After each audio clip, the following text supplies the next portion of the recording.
Chapter 1. The cold wind was blowing and the atmosphere was solemn. In the classical and solemn martial arts hall of the Fong family, two groups of people stood opposite each other. A young girl in a black suit stood in the middle of the hall, holding her proud head and coldly glancing at the group of people in front of her. She said rudely, "Where is Fong Yen? Let Fong Yen come out to fight. My son is dressing up and will come out soon." A middle-aged man with a refined face answered. He frowned slightly because he didn't like the aggressive attitude of the girl in front of him. He was Fong Yixing, the successor of Fong's Tai Chi. Because he liked poetry and painting, he didn't look heroic like a martial artist. Instead, he looked a bit gentle and elegant. Yi Rou sneered and said, "Dressing up? Are you too scared to come out? You're going too far." Fong Yixing looked embarrassed. But he didn't inherit the nature of martial arts from his ancestors, so he couldn't scold this girl to death even if he was a scholar. He felt very uncomfortable because of the stuffy anger in his chest. "Brother Fong Yen will come out soon. He will definitely teach you a lesson." A dignified boy waved his fist and said fiercely. As soon as the boy finished his words, the group of people burst into laughter. "When can Fong Yen beat Yi Rou?" The Fong family and the Yi family have a competition every year. Since the first competition 10 years ago, when did Fong Yen beat our Rou? Right? He was beaten badly the first time and couldn't get out of bed for more than 10 days, right? Rou is a rare martial arts genius in the Yi family. Her left leg was broken the second time, and 2 front teeth were knocked out the third time. Let's talk about the last time. She was beaten by our Rou and pretended to be dead on the ground. "Oh, what a funny look, gossipy kids." Fong Yixing looked embarrassed. He pointed at the men of the Yi family who mocked his son and scolded, "Gossipy kids." This time he wanted to argue for his son, but what could he do? What the other party said was the truth. Yi Rou simply waved her hand and said, "It's useless to say more. Let Fong Yen come out to fight. If he's not a talkative child, then let's see who's the real deal." Fong Yixing turned to look at his wife and said, "Go and call Fong Yen out. The men of our Fong family would rather die in battle than endure such humiliation." "Master, something bad has happened, something bad has happened." A young disciple ran over with an anxious look on his face. "What's not good?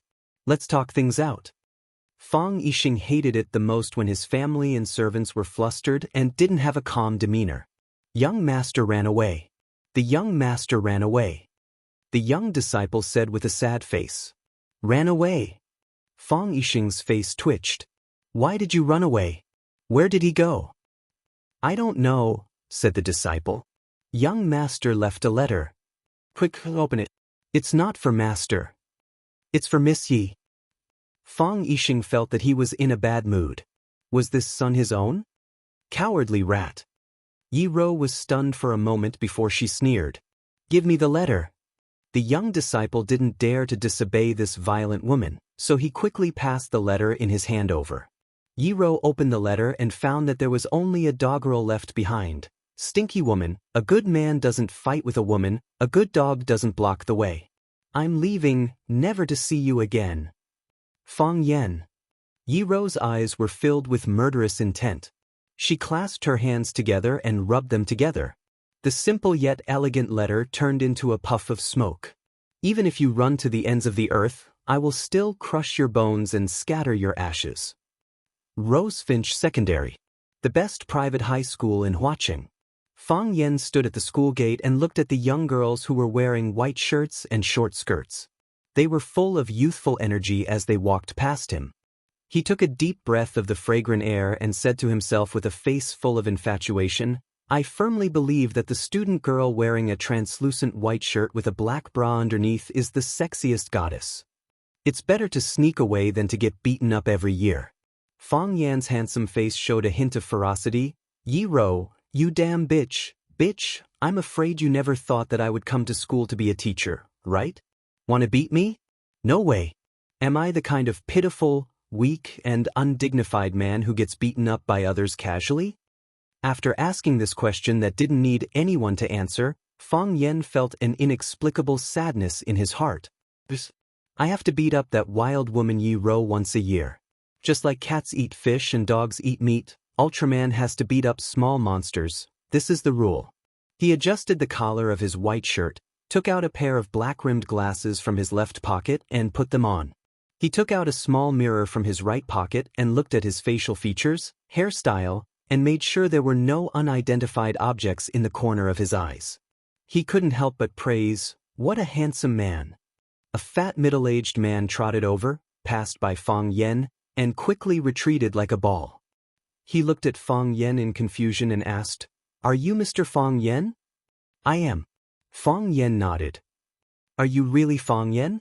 Zheng Jing's face was full of disbelief. "Didn't you say I'm here to pick up a new teacher? How come it's such a ridiculously young guy? If he stood on the podium and gave a lecture, how embarrassing would it be for the slightly older students sitting under the podium? You're older than the teacher." Would this sentence become the most vicious verbal attack in Rosefinch Secondary? Absolutely. Fang Yen said with a smile. "I'm the director of the headmaster's office, Zheng Jing." Zheng Jing looked up and down at Fang Yen carefully again. After eliminating the possibility that this was a prank, he raised his heavy head and said, "The headmaster wants to see you." Vice headmaster's office. Fang Yen looked around the bright, spacious, but elegantly decorated office. He was sure of two things. First, Rosefinch Secondary was very rich, and the teachers' benefits were very good. Second, the headmaster in charge of human resources was a woman. The headmaster wasn't there. The fatso who brought him in poured him a cup of tea and left in a hurry, leaving him alone in the empty room. Fang Yen waited for a long time. The hot water cooled down, and the aroma of the tea dissipated, but the headmaster who wanted to see him was still nowhere to be seen. He stood up and stretched, then he walked around the office and looked around. Soon, his eyes were attracted by a tall vase in the corner. The streamlined agari connected from head to tail, and the gorgeous yellow ugari decorated it lazily in echelons. It looked very beautiful. Stairway to heaven? Fang Yen was stunned. He didn't expect to see a difficult flower arrangement like Stairway to Heaven here. He squatted down to admire it carefully, then he shook his head lightly. Not good enough. He wanted to turn around and leave, but he stopped. After hesitating again and again, he finally couldn't help but pick up the scissors on the windowsill and start trimming. He was bold and ruthless, as if he had a grudge against this flower. Clang. Lu Chaoga pushed the office door open and saw a strange man squatting in the corner, waving the scissors and destroying his favorite flower arrangement. The broken branches and leaves on the ground were a mess. She felt like she was going to faint. Her face was pale, and her eyes were wide open. She shouted anxiously, "What are you doing?" Fang Yen was engrossed in his work. He was completely focused on the task at hand. When he heard the shout, he answered, "No." Chapter 2. The silver-white professional suit couldn't hide the plump curves of her delicate body. Her towering breasts trembled violently because of the owner's anger. Even though she was wearing a pair of thick black-rimmed glasses that looked a little old-fashioned, it was difficult to suppress her sharp, capable, and mature fashion. As the vice principal of Rosefinch Secondary, Lu Chaoga was indeed too young and too beautiful. Lu Chaoga graduated from an Ivy League school in the United States. After graduation, she stayed to teach at the best Townsend Harris High School in New York. Because of her bold and varied teaching style, she was very famous in the high school circle in the United States. It was said that the principal of Rosefinch Secondary visited her 3 times and invited her back from the United States to be the vice principal of the school. Lu Chaoga was fascinated by flower arrangement when she was in school. She thought it was the most beautiful thing in the world. This Stairway to Heaven pot was a masterpiece that she created after failing many times. She had poured a lot of effort and emotion into it. Now that her favorite and proudest work of art was destroyed, Lu Chaoga naturally erupted like a volcano. She couldn't accept it. After shouting the words, "What are you doing?" she rushed in the direction of Fang Yen. She only realized when she was halfway there. She asked him, "What are you doing?" And the meaning of his answer was no. Such a person? How could such a person appear in her office? What were the people in the secretariat doing? Stop right now. Lu Chaoga only felt that her entire universe was about to burn. If she could transform into Ultraman, She would definitely send this shameless and dirty gangster to outer space and let him fall in love with aliens. Then, based on his love story with aliens, she would write a script called The Bastard from Earth and broadcast it on an alien TV station. It would definitely be a hit. Fang Yan stopped. He turned to look at the outrageously beautiful woman who was rushing at him aggressively. He immediately made a defensive posture with his hands and said, "Let's talk it out. Don't be impulsive. Even if you are impulsive, you can't beat me." Lu Chaoga really didn't dare to rush. It was not because she was ready to have a good talk with this man, but because that bastard was waving a pair of scissors in his hand. A wise man knows better than to fight when the odds are against him. A good woman is afraid of hooligans and gays. Lu Chaoga retreated to the door of the office and shouted, "Security, come here." Dong dong dong. The office director, Jing Jing, quickly ran over and put his ball-like body in front of Lu Chaoga. He pointed at Fang Yan and shouted, "What are you doing? Fang Yan, what are you doing? If you have any problems, come at me. Don't hurt our principal Lu. Come for you."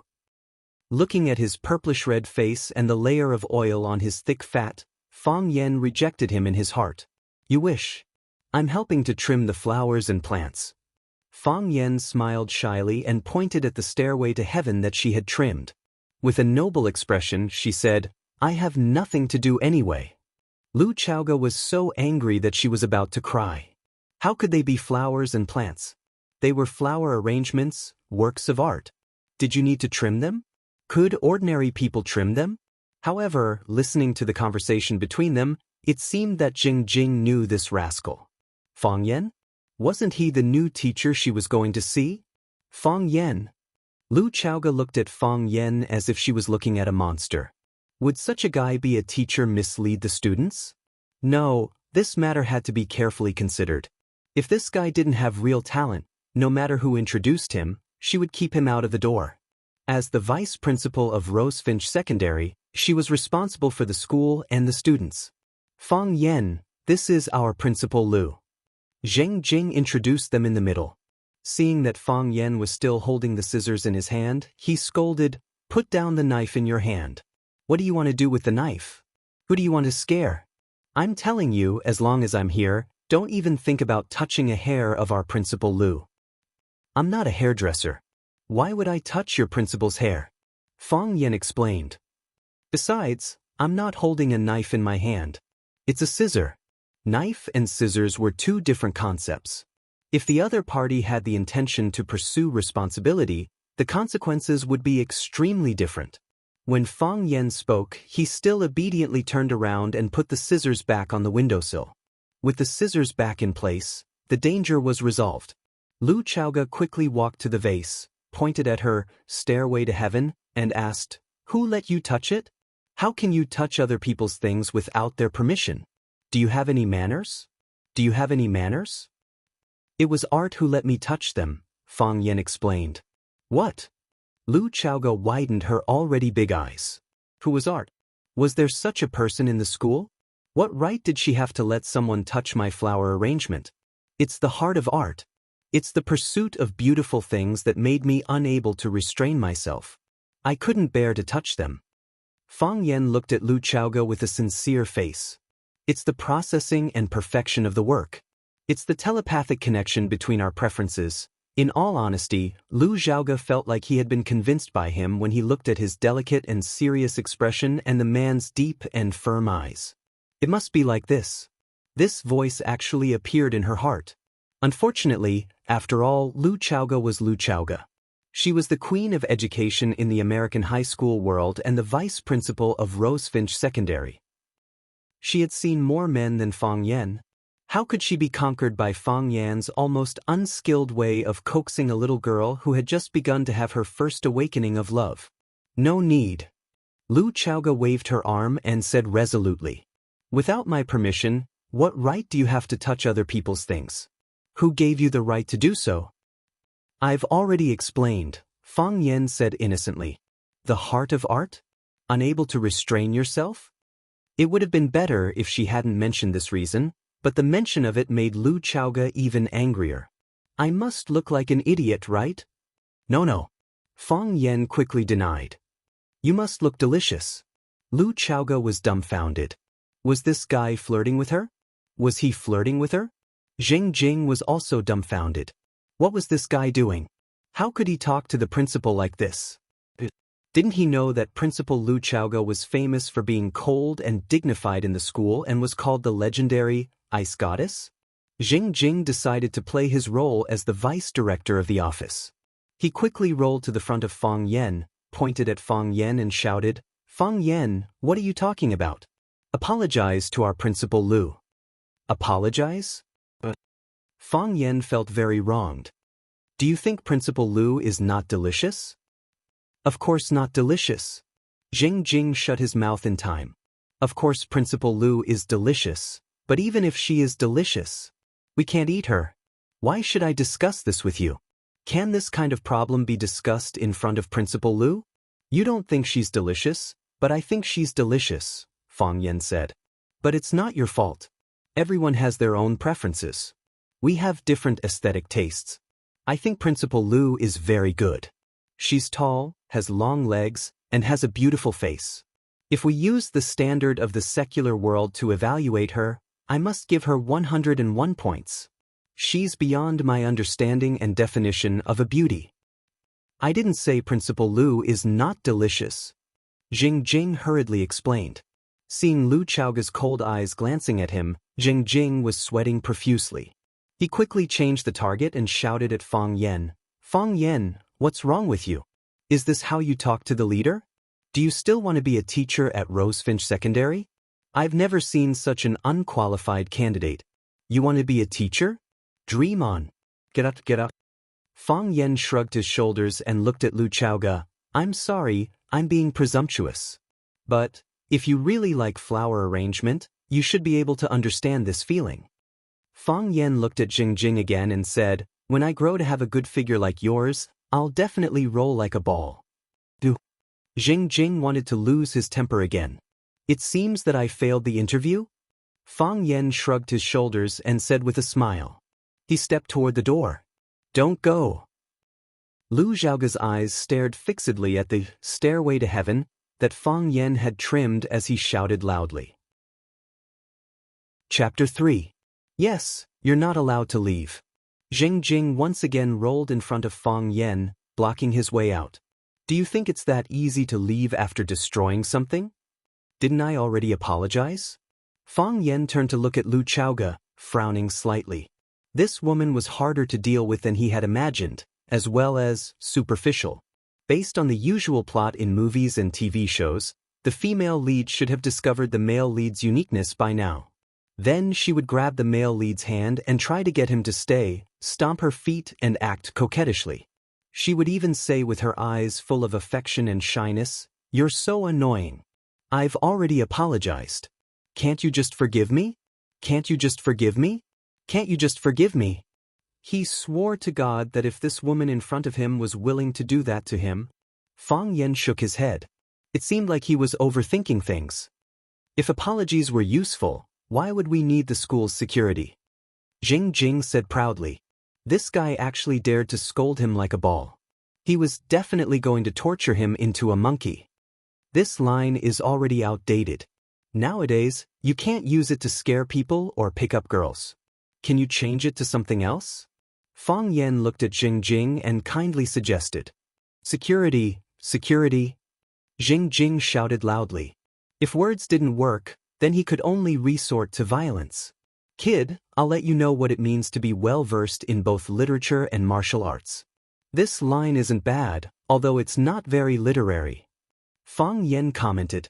Two security guards in green uniforms quickly ran in and asked, Director Zheng, what's the matter? Tie him up, Jing Jing ordered angrily.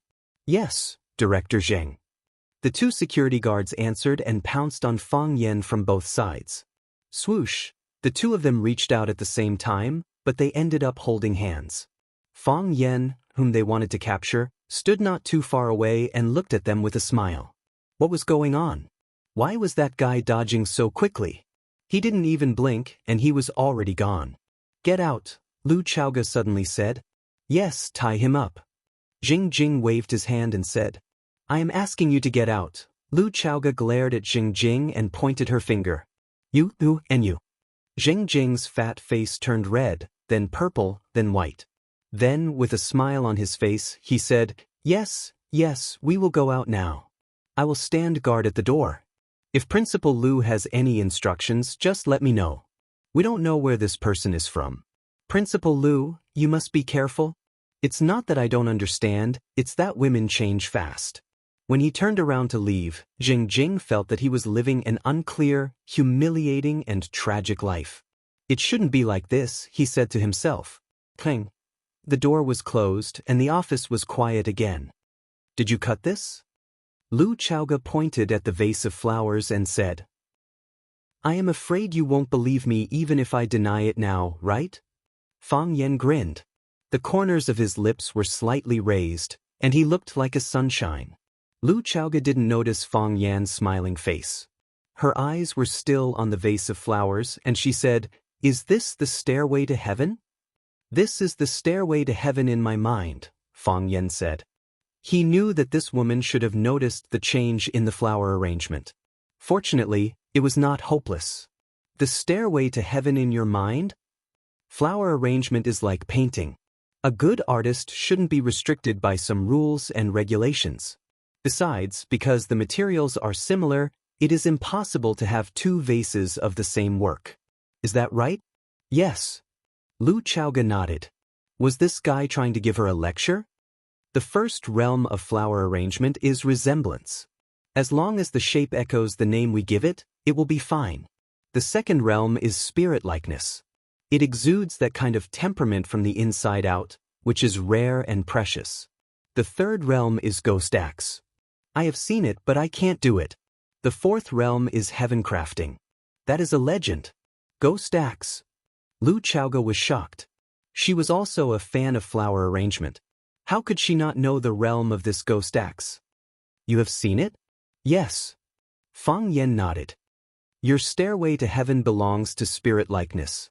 Do you have any objections to my evaluation? Although she was unwilling, Lu Chaoga still nodded frankly and said, I am also a beginner. Have you been to Wudong Mountain? Fang Yan asked. Lu Chaoga shook her head. Have you seen the stairway to heaven? On TV or in pictures, there is a mountain road on Wudong Mountain. Lu Chaoga nodded. Simple and unadorned, surrounded by mist. When you look up, you can't see the end. Fang Yan walked to Lu Chaoga's side and stood side by side with her. He pointed at the flower arrangement and said, The origin of the name Stairway to Heaven is based on the stairway to heaven in Wudong Mountain, right? Although the linear eucalyptus that you chose echoes from the beginning to the end, the bad part is the beginning. What is heaven? What can't be seen or touched is heaven. I cut out the Euclid to give the imagination a lot of room for imagination. Heaven shouldn't have boundaries. And this yellow handrail, although the layout is lazy and relaxed, it doesn't match the theme of the stairway to heaven. What doesn't match? Complexity.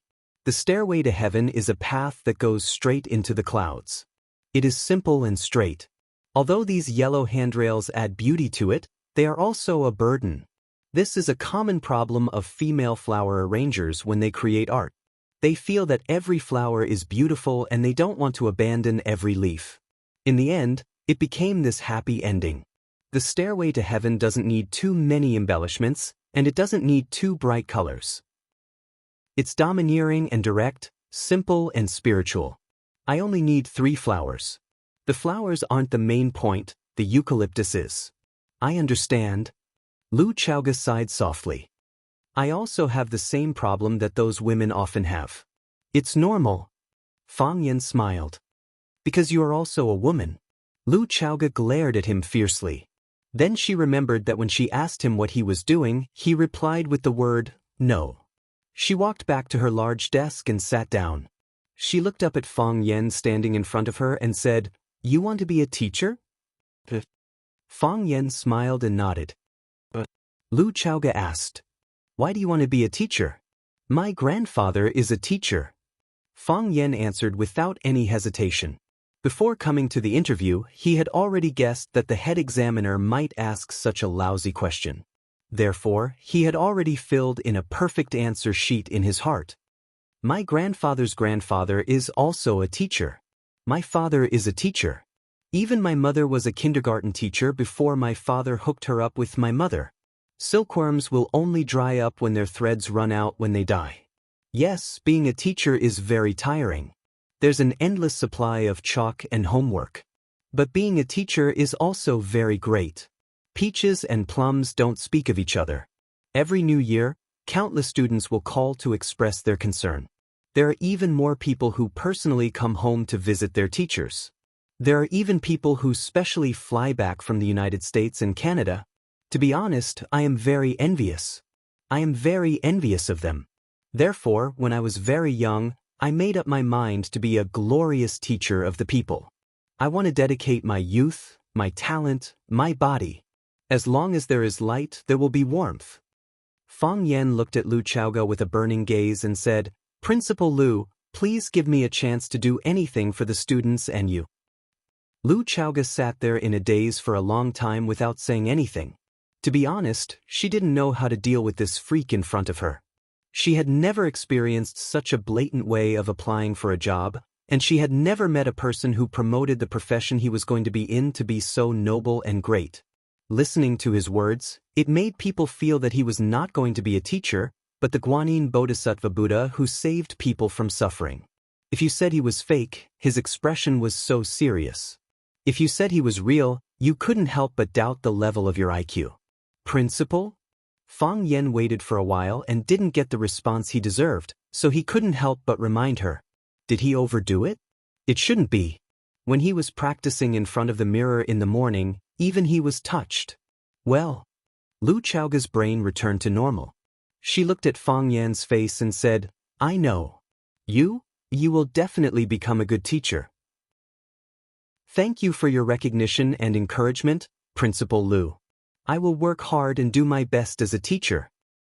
The old principal told me that you were invited by the old principal, so there shouldn't be any big problems in terms of ability. However, anyone who wants to be a teacher at Rosefinch Secondary has to go through a 3-month assessment period.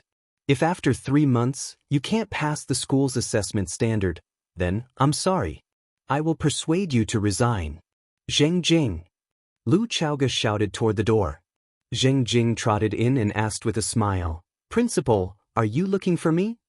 Take teacher Fang Yan to go through the formalities, and then send him to grade 1 class 9 to get to know the students. He will be taking over the language class for this class. Yes, Principal. Headmaster, Zheng Jing answered quickly.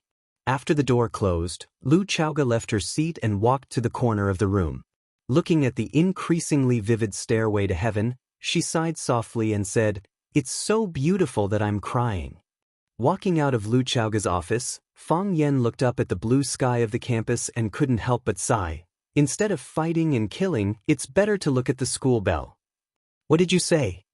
Zheng Jing turned around and asked. I said from the back, you really look like Chow Yun-fat. Why are you scolding me? Zheng Jing jumped up like a rabbit whose tail had been stepped on.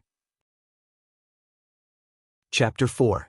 I said that you look like Chow Yun-fat. How is that insulting? Don't I know what I look like? Zheng Jing felt that this guy was insulting his intelligence. He always liked to treat others as retarded. Am I an idiot? What a joke, I just look delicious. Fang Yan felt that this person was quite honest. Director Zheng, you can have no confidence in yourself, but you can't erase your great image in other people's eyes. Fang Yan said seriously, the charm of a mature man, the charm of a successful man. This kind of charm is not comparable to a man like me who only has a good face. Really? Hearing Fang Yan's words, Zheng Jing couldn't help but straighten his fat belly. As the deputy director of Rosefinch's office, he felt that he was quite charming most of the time. Didn't the new clerks like to joke with him and wink at him? That's right. Fang Yan nodded with certainty. My goal in life is to be Director Zheng. I don't know when I can become a model of a successful man like Director Zheng. I'm afraid I won't have a chance in this lifetime, right? Actually, you are not bad. Zheng Jing had a little good impression of Fang Yan. But this is a school. As a teacher, you have to pay attention to your image and words. Think about it, whose office did you go to today? That was Principal Lu's office. You cut her flower arrangement without asking for her permission. Oh, my mother, do you know how much Principal Lu loves her flowers and plants? She doesn't allow the auntie to clean the office for her. She takes care of those little babies herself. But you, as soon as you go in, you cut? You are lucky that Principal Lu didn't cut you. By the way, why didn't Principal Lu cut you? Maybe because Principal Lu thinks that I cut it better, Fang Yan said modestly. Impossible. Jing Jing directly denied Fang Yan's conclusion. Principal Lu is famous for her picky taste. How can an ordinary person enter her eyes? I think it's because of you that you don't know the rules. As a leader, Principal Lu should also sympathize with the new staff, right? However, you can't do it again. You can't do it again. I definitely won't. Fang Yan hurriedly promised. Director Zheng, I say, why do I feel that you are a little hostile towards me? I just got here and don't know the rules. Did I do something wrong to make you angry? Zheng Jing glanced at Fang Yan coldly and said, Do you know who President Lu is? The vice principal of Rosefinch Secondary. What else? I don't know. If you don't know, then there's no need to know. Zheng Jing's tone became a little fierce, and he said with a sneer, However, you should respect Principal Lu in the future. Don't talk with a cheeky face, and don't think that a toad can eat swan meat. Otherwise Do you have a crush on her? Fang Yan asked in a low voice. Zheng Jing was shocked. He glanced around and found that no one heard their conversation. Then he was relieved and said angrily, Fang Yan, don't talk nonsense. How can I like President Lu? Is there someone else who likes her? You shouldn't know these things. Remember my words. Stay away from President Lu. Don't be like those other guys who don't know the immensity of heaven and earth. Otherwise, you will have to bear the consequences. Director Zheng. Fang Yan took Xing Jing's fat hand and said, Do you think I deserve President Lu? Of course not, Xing Jing said resolutely. Only that legendary figure was worthy of Principal Lu. He's a 9th heaven-flying dragon, and you're just a small loach in a pond. Then what else are you worried about? Fang Yan said with a smile. I don't have any obvious shortcomings, but I have a lot of advantages. One of them is knowing one's own limitations. I just want to flatter President Lu and ask her to take care of me in the future. As for the rest, I don't even think about it. I don't dare to think about it. A poor teacher wants to hit on the vice president of the school. Isn't that asking for trouble? That's true. Zheng Jing nodded. Let's go. I'll take you to go through the procedures and then take you to the 9th class to see your students. Class 9, that's not a place that makes people worry. Work hard. Otherwise, if you can't pass the probation period, you will still be kicked out. Rosefinch Secondary is not a school where cats and dogs can be teachers. That's right. How can cats and dogs be teachers? Just let them catch the rats and guard the gate, Fang Yan said in agreement. Zheng Jing walked a few steps and turned to stare at Fang Yan and said, Why do I feel like you are scolding me again? Director Zheng, I'm innocent. You are my light and my idol. How can I scold you? The uniform of Rosefinch Secondary was very beautiful. The girls wore white shirts and a red and black checkered skirt. A few girls wore beautiful leggings, but most of them revealed a large part of their smooth and beautiful calves. The guy was wearing a white shirt with a black zipper tie, a pair of black pants, and a pair of white sneakers. He looked fashionable and casual. If it was autumn or winter, they would wear a dark blue blazer. Fang Yan stood on the podium and looked at the students below the podium. The students also looked at Fang Yan, who was standing on the podium, strangely. Another new student? Looks like this guy is a bit old. Someone whispered. But he looks quite handsome. Wow, he's smiling. He looks so good when he smiles.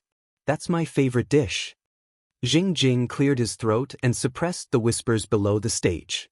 He then said, Dear students, let me introduce you. Standing next to me is the new teacher, Fang Yan. Teacher Fang Yan will be in charge of your language class from now on. Boom, the whole class was in an uproar. He's a teacher? Are you kidding me? I thought he was a student. How can he be our teacher at such a young age? The school won't give up on our class, right? Wow, that's great. My wish came true. I was still praying last night that we would be given a young and handsome language teacher. Quiet. Quiet. Jing Jing slapped the podium. Originally, it was the dean's job to introduce new teachers to the students. But because he and Fang Yen got along well, he personally sent him over. He didn't expect these students to not give him face at all. They questioned the new teacher in public, making him feel embarrassed. Let me tell you, don't be fooled by teacher Fang Yan's young age. He's a very capable teacher. As for what he's capable of, you'll slowly understand him in the future. The school didn't give up on you. Not only did the school not give up on you, but they also value you very much. That's why we specially invited teacher Fang Yan to be your language teacher. I hope you'll work hard in the future. Under the leadership of teacher Fang Yan, you'll achieve even better results. Shuemu University is waving to you. A bright future is saying hello to you. Worried that the students would ask weird questions again, Jing Jing decided to leave quickly. He turned to look at Fang Yan and said, Teacher Fang Yan, I'll leave this place to you. Get to know the students better and communicate well. I believe they'll accept and like you. Thank you, Dean Zheng. Fang Yan said gratefully. After sending Jing Jing out, Fang Yan walked into the classroom again. His eyes met dozens of eyes in the class. Fang Yan wanted to sing a song. Our school is a garden. The flowers in the garden are so bright. Big sister, come quickly. Little sister, don't run away. Hold hands and sing that song. How happy our life is. Wawa. How happy our life is. With Fang Yan's sharp eyes, he had already found a few beautiful girls in the class. This filled him with even more passion and anticipation for his future career. Is he really a teacher? He doesn't look like one. Oh no, the school really gave up on us. I have to call my dad to transfer me to another class. No, transfer to another school. Hey, Fang Yan, are you a monkey invited by Goddess of Mercy? You're here to play with us, right? Mockery and doubt filled the air. No one believed that Fang Yan was a qualified teacher. You can't bully me. Fang Yan felt wronged. He looked at the students and said, I was just bullied. Chapter 5. You can't bully me, I was just bullied. What kind of bullsh**t reason is that? The classroom was quiet for a moment, then the students became even noisier. Teacher, does your mom know you're so cute? So you were just bullied? Who's helping the people get rid of the evil? Waha, he's really a monkey hired by Goddess of Mercy to make us happy. Mr. Fang, do you know how to do a somersault? Do a somersault for us. Fang Yan was not angry. He stood on the podium and smiled as he watched the students make a ruckus at him. Gradually, the students realized that something was wrong. Silence was the precursor of a storm. This guy had such a wretched smile as if he had a card up his sleeve. He definitely had a killer move that he hadn't used yet. Some of the smarter students shut their mouths. More and more people became silent, and the classroom became quieter. What right do you have to be my teacher? A sudden voice came from the back. The students turned around and saw that the person who stood up was the muscular man who wore a pair of thick glasses and studied the 24 histories all day long. Their eyes were filled with excitement. There's going to be a good show. Huang Haoren was a smart person, but he didn't stay silent like the other students. Some things that others didn't say, he would say. Some things that others didn't do, he would do. Huang Haoren's father was a reporter from the Huaxia Metropolis Daily, and his mother was a university professor. Strictly speaking, his family was also a scholarly family. Huang Haoren's language level was very good, and his writing skills were excellent. Because he was the first in his class during the high school entrance examination, he was appointed as the temporary language class representative of Class 9 when he entered Rosefinch High School. His dream was to become a reporter who exposed the abuses of the times. Therefore, he was like a sponge absorbing knowledge and nutrition. However, the school sent them such a language teacher? Student, what did you say just now? I didn't hear it clearly. Fang Yan looked at Huang Haoren and asked aloud. I say, what right do you have to be my teacher? Huang Haoren looked straight into Fang Yan's eyes, not evading at all. Fang Yen narrowed his eyes and smiled. He only asked Fang Yen why he was my teacher and not our teacher, which showed that he was quite a proud guy. In his eyes, the other students were not worthy of being mentioned in the same breath as him. Fang Yen was a little curious about him. He wanted to know what kind of freaks were in this worrisome Class 9. I'm curious. What are the requirements to be your teacher? Fang Yen asked. Huang Haoren closed the 24 histories in his hand and said in a loud and clear voice, My teacher must be erudite from the past to the present, widely read and memorize, to be familiar with the official history by heart, and to have unofficial history as a model. Rich social experience, understanding of ideas. This kind of person is worthy to be my teacher. Huang Haoren stared at Fang Yen unkindly and said sarcastically, What can you do? Provocation. A naked provocation. Many students had flames flickering in their eyes, and even more people's mouths were twitching. Fun, it was really fun. They were very curious to see how this child teacher would deal with Huang Haoren's challenge. If he couldn't give a satisfactory answer today, if he couldn't suppress the arrogance of a super scholar like Huang Haoren, then it would be difficult for him to stand in this class in the future. If a teacher couldn't even deal with his students, who would still respect him? Fang Yen sighed softly.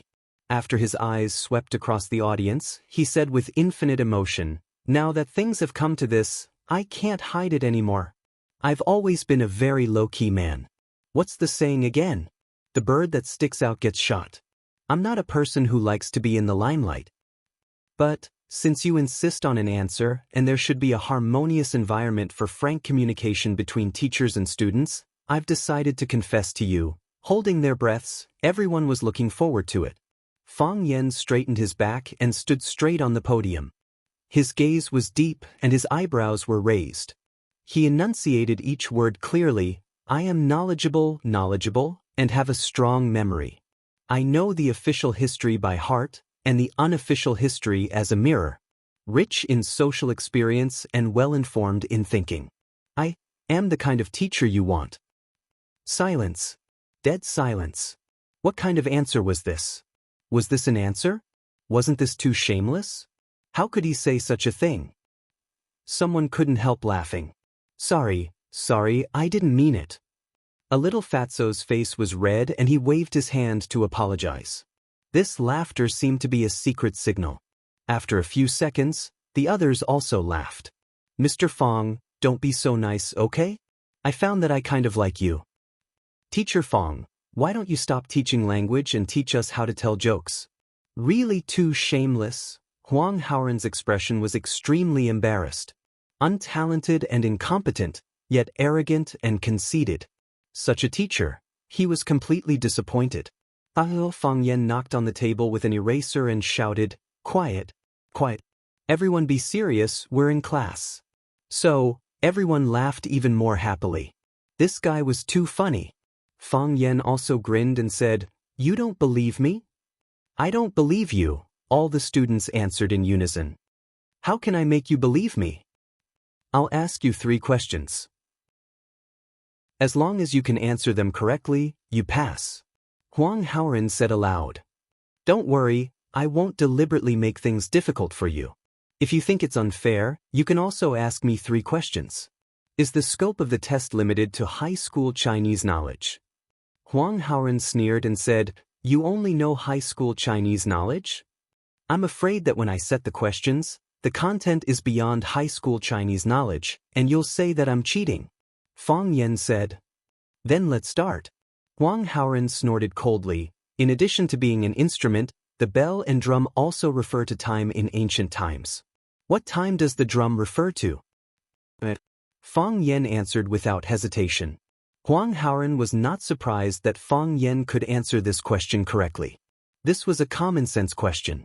If one had a broader knowledge, such a question would not be difficult for many people. Which historical story does the swan goose sending letters originate from? Fang Yen looked at the students and asked, Do you know the answer? I don't know. If you know, you won't say it? Teacher, other people's answers don't count. If it counts, it's your loss. Cheating, this is cheating. Fang Yen smiled and said, I asked if you know the answer. I just want to say the answer when you don't know. This way, I can show that I'm better than you and have the qualifications to be your teacher. Fang Yan looked at Huang Haoren and said, "This sentence comes from the story, Su Wu Shepherd's Sheep." Book of Han, 54. Several months later, the Zhao Emperor ascended the throne. Several years later, the Xiongnu and Han made peace. The Han sought Wu and the others. The Xiongnu said that Wu died. Later, the Han envoy returned to the Xiongnu. Chang Hui asked the guards to come with him. At night, he met with the Han envoy. The envoy was called Chanyu. He said that the Son of Heaven shot a goose into the forest and obtained it. He said that Wu and the others were in a swamp. After Chanyu heard this, he could only let Su Wu return. Later on, people used the swan goose as a metaphor for letters and the person who delivered them. Huang Haoren's expression changed. To be able to say the source of the story in Swan Goose Sending Letters was not too difficult. However, to be able to memorize the original words in the Book of Han, word for word, was not easy.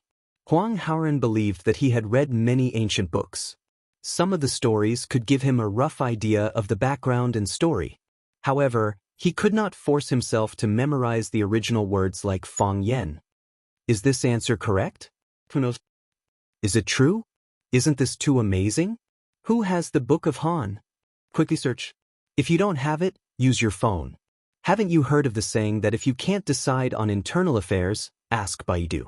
If you can't decide on external affairs, ask Google. If you can't decide on sex, ask Tianya? The answer is correct. Huang Haoren said in a heavy voice.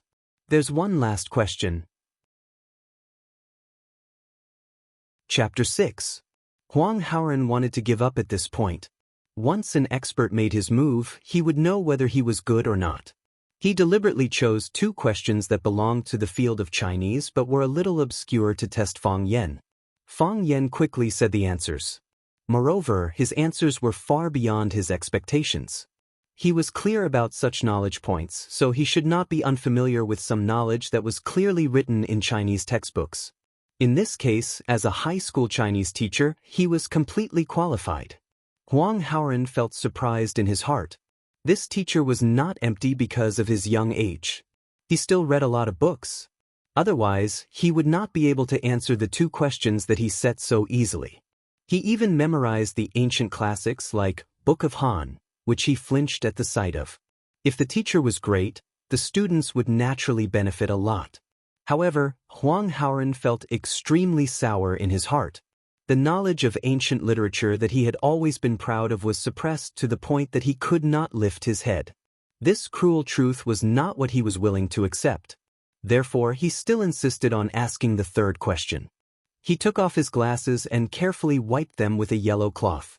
Huang Haoren did not easily ask the 3rd question because he knew that the young teacher in front of him, who seemed to be almost the same age as him, was not easy to deal with. He wanted to increase the difficulty of the 3rd question. He wanted to use this 3rd chance to test Fang Yan. This was a little impulsive and deliberately made things difficult for others. But he wanted to win. If he won this time, he would win back a little pride and self-esteem. Fang Yan looked at Huang Haoren. All the students in the 9th class looked at Huang Haoren. After losing 2 battles, Huang Haoren definitely wanted to win back a lost city. The 3rd question was his last chance. What would he be tested on the 3rd question? Huang Haoren put on his glasses, held the glasses cloth tightly in his palm, and said softly, "Recite Laozi 5,000 wen." What? Many students did not understand. What was Laozi 5,000 wen? It's Tao Te Ching. A student replied. Wow, all the students stared at Huang Haoren as if they were looking at a madman. Wasn't this man too vicious? Many people weren't familiar with Laozi's 5,000 writings, but they more or less had some understanding of Tao Te Ching. Not to mention that the ancient texts were difficult to memorize, just the length of the Tao Te Ching alone was enough to give people a splitting headache. The name, Laozi's 5,000 writings, was already very clear. This essay had more than 5,000 words. The current Tao Te Ching was divided into 81 chapters, and it clearly had the Taoist ideology of 9 out of 9 returning to 1. Wasn't it bullying to ask someone to memorize such a long classic article without missing a single word? What a bully! A little beauty stood up and said, Huang Haoren, you can't do that. Even if you want to make things difficult for Mr. Fong, you don't have to resort to such underhanded means, do you? Why don't you let Mr. Fong recite the full text of Dream of the Red Chamber? In that case, you'll definitely win. Exactly. If you let Mr. Fong recite it, can't you recite it for us first? Another girl echoed. Mr. Fong, don't listen to him. You have already won. You are qualified to be our teacher. A third girl stood up. Fong Yen suddenly began to miss home. He missed his beloved parents. Thank you, Dadma. Thank you for giving me such a beautiful appearance. It was good to be handsome. Although he couldn't use his face to swipe a credit card at the bank, but it was easy to gain the support of female students. As an idol teacher, Fong Yen felt that his life was completely stress-free. Huang Haoren sneered and said to the girls, I said it before. If I test him on 3 questions, he can also test me on 3 questions. If he finds it difficult, then he can use this question to test me. Everyone fell silent. A bookworm was truly terrifying. He could even recite the complete Tao Te Ching. In this world, what could stop them from advancing? Are you sure you want to test me on this question? Fong Yen looked at Huang Haoren calmly and asked in a gentle voice. Talented people could always easily gain the respect of others. To be honest, Fong Yen originally had some dissatisfaction with Huang Haoren. The other students were conquered by his domineering aura and accepted the arrival of a new teacher without a word. Why was he the only one who had a big mouth? Why are you my teacher? Look at how low the standard of this question was. It made people unhappy when they heard it. Now, Fong Yen forgave Huang Haoren and even had a good impression of him. As a student who could recite the entire Tao Te Ching, he had the qualifications to be more arrogant. Profound knowledge of literature, a character with flesh and blood, a personality that wouldn't easily compromise with reality. He had what many students lacked. If everyone in the 9th class was like Huang Haoren, Fong Yen wouldn't have the face and qualifications to stay as a teacher. Because of the existence of Huang Haoren, Fong Yen found the value of his trip. Not bad. Huang Haoren looked at Fong Yen firmly on the stage. If you find it difficult, I will recite it word for word. Mr. Fong, I call you teacher now. You are qualified to be our teacher. But this time, I want to win against you. Even if you are a teacher, I still want to win against you. Are you sure you don't want to change the question? Fong Yen liked his confidence and asked with a smile. Huang Haoren's attitude was firm. He only answered with one word. Well. Fong Yen stomped a few steps on the podium and said, This question is too simple. Let's make it more difficult. I will recite Laozi's 5,000 writings backwards. Fong Yen cleared his throat and recited loudly, Words are not beautiful. Beautiful words are not believed. Those who are good do not argue. Those who argue are not good. Those who know are not knowledgeable. Those who are knowledgeable do not know. Those who are knowledgeable do not accumulate. They think that people are more and more. That there are more and more people. The way of heaven is beneficial but not harmful. The way of saints does not compete. A small country with few people. Even if there is a weapon, it is not used. Even if the people die again, it is not far away. Even if there is a boat, it is not used. Even if there is an armor, it is not used. Make the people unite and use it. Be willing to eat, wear beautiful clothes, live in peace, enjoy the customs. Look at each other across the country. The chickens and dogs can hear each other. The people do not come in contact until they die. Fong Yen recited while writing on the blackboard. Lines of beautiful cursive script flowed out from the bottom of his hand like mercury, creating a wonderful rhythm with his voice. He recited faster and faster. His hands moved faster and faster. The chalk rubbing against the blackboard made a clicking sound. The incantation was clear and carried with it an awe-inspiring righteousness. The calligraphy was elegant and smooth. The reciter, the blackboard writer, and the 1,000-year-old classic, Tao Te Ching, merged into one. He was Li Bai's 100 drinking poems. He was a beautiful youth dancing in the bamboo sea. He was Ji Kang's Guangling San, before his execution.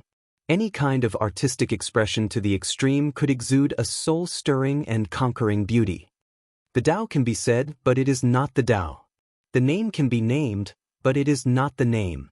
The nameless beginning of heaven and earth. The name is the mother of all things. Therefore there is no desire to observe its wonders. Often there is desire to observe its wonders. These two come from the same source but have different names. Both are mysterious. The mystery of the mystery, the door of all wonders. Finally, when he finished reciting the first sentence of the Tao Te Ching, the chalk in his hand broke because he used too much force. The youth's smile was clear and bright, his posture wild. The sunlight outside the window was warm, smearing a layer of gold on his body. At this moment he was like a god. Silence. Then, all the students stood up. Clap, clap, clap. The applause was like a clap of thunder, the corners of their eyes glistening with tears. Chapter 7. So cool. He was so handsome that bubbles were popping. That was what all the students in the 9th class thought. Before this, no one had thought that ancient literature, which was boring to them, could be presented in such a cool and spectacular way. Was this the national culture that they had abandoned? Was this the antique that they were unwilling to talk about or look at? If I could do this, how many girls would I be able to pick up? Many boys secretly thought to themselves. Thinking of the beautiful and lascivious future, they looked at Fang Yen with deep love. What a good teacher, they thought to themselves. The school really takes care of them. Huang Haoren's eyes were also red. He took off his glasses again and wiped the corners of his eyes with a cloth. Then, he put on his glasses and walked to the middle of the aisle. He bowed deeply to Fang Yen and said, "Mr. Fang, I lost. I'm convinced of my loss." Fang Yen looked at him with a smile and said, "Isn't it too early to admit defeat?" To be honest, if Huang Haoren had other problems, or if he had to memorize another ancient text, Fang Yen really wasn't sure that he could memorize it. However, he actually asked for Tao Te Ching. Fang Yen was born in a Tai Chi family. His father, who was an old pedant, couldn't practice martial arts, but he pinned the hope of the family's martial arts revival on his precious son. Fang Yen also worked extremely hard, but he met Yi Ro, the rare freak of the Yi family in 100 years. Therefore, he could only fight and lose again and again. She knocked out his front teeth, broke his hair, and beat him until he lay on the ground crying for his parents. Fang Yen really couldn't imagine how she would trample on him this year, so he simply left his books and ran away from home. His father, Fang Yixing, not only forced him to practice martial arts, but he also forced him to be well-versed in both literature and martial arts. He had been reading extensively under his father's guidance since he was a child, and Tao Te Ching, which was known as the highest classic of Taoism, was the 5th book that Fang Yen first read. In order to comprehend all things and improve the Taiji realm, Fang Yen read and thought about it every night, dissecting it word by word. Therefore, when he heard that Huang Haoren's third question was to recite the Tao Te Ching, he really had the urge to laugh out loud. He was impulsive, but he didn't laugh out loud. Instead, he boasted that he would recite the Tao Te Ching backwards. The performance was perfect, and the effect was amazing. Seeing their fanatical gazes, Fang Yen secretly gave himself 32 thumbs up in his heart. Huang Haoren looked at Fang Yen in confusion, not understanding what he meant by that. "We've agreed that you'll give me 3 questions, and I'll give you 3 questions, Fang Yen reminded. "Don't tell me you've already forgotten?" "Teacher, there's no need for the test, right?" "Huang Haoren definitely can't beat you," a lively girl shouted loudly. "That's right, I always thought that Huang Haoren was a top student, but now I realize that Mr. Fang is the flower of the top students." A naughty boy said that Huang Haoren was no match for Fang Yen. "Mr. Fang, do you have a girlfriend?" Was he preparing to attack?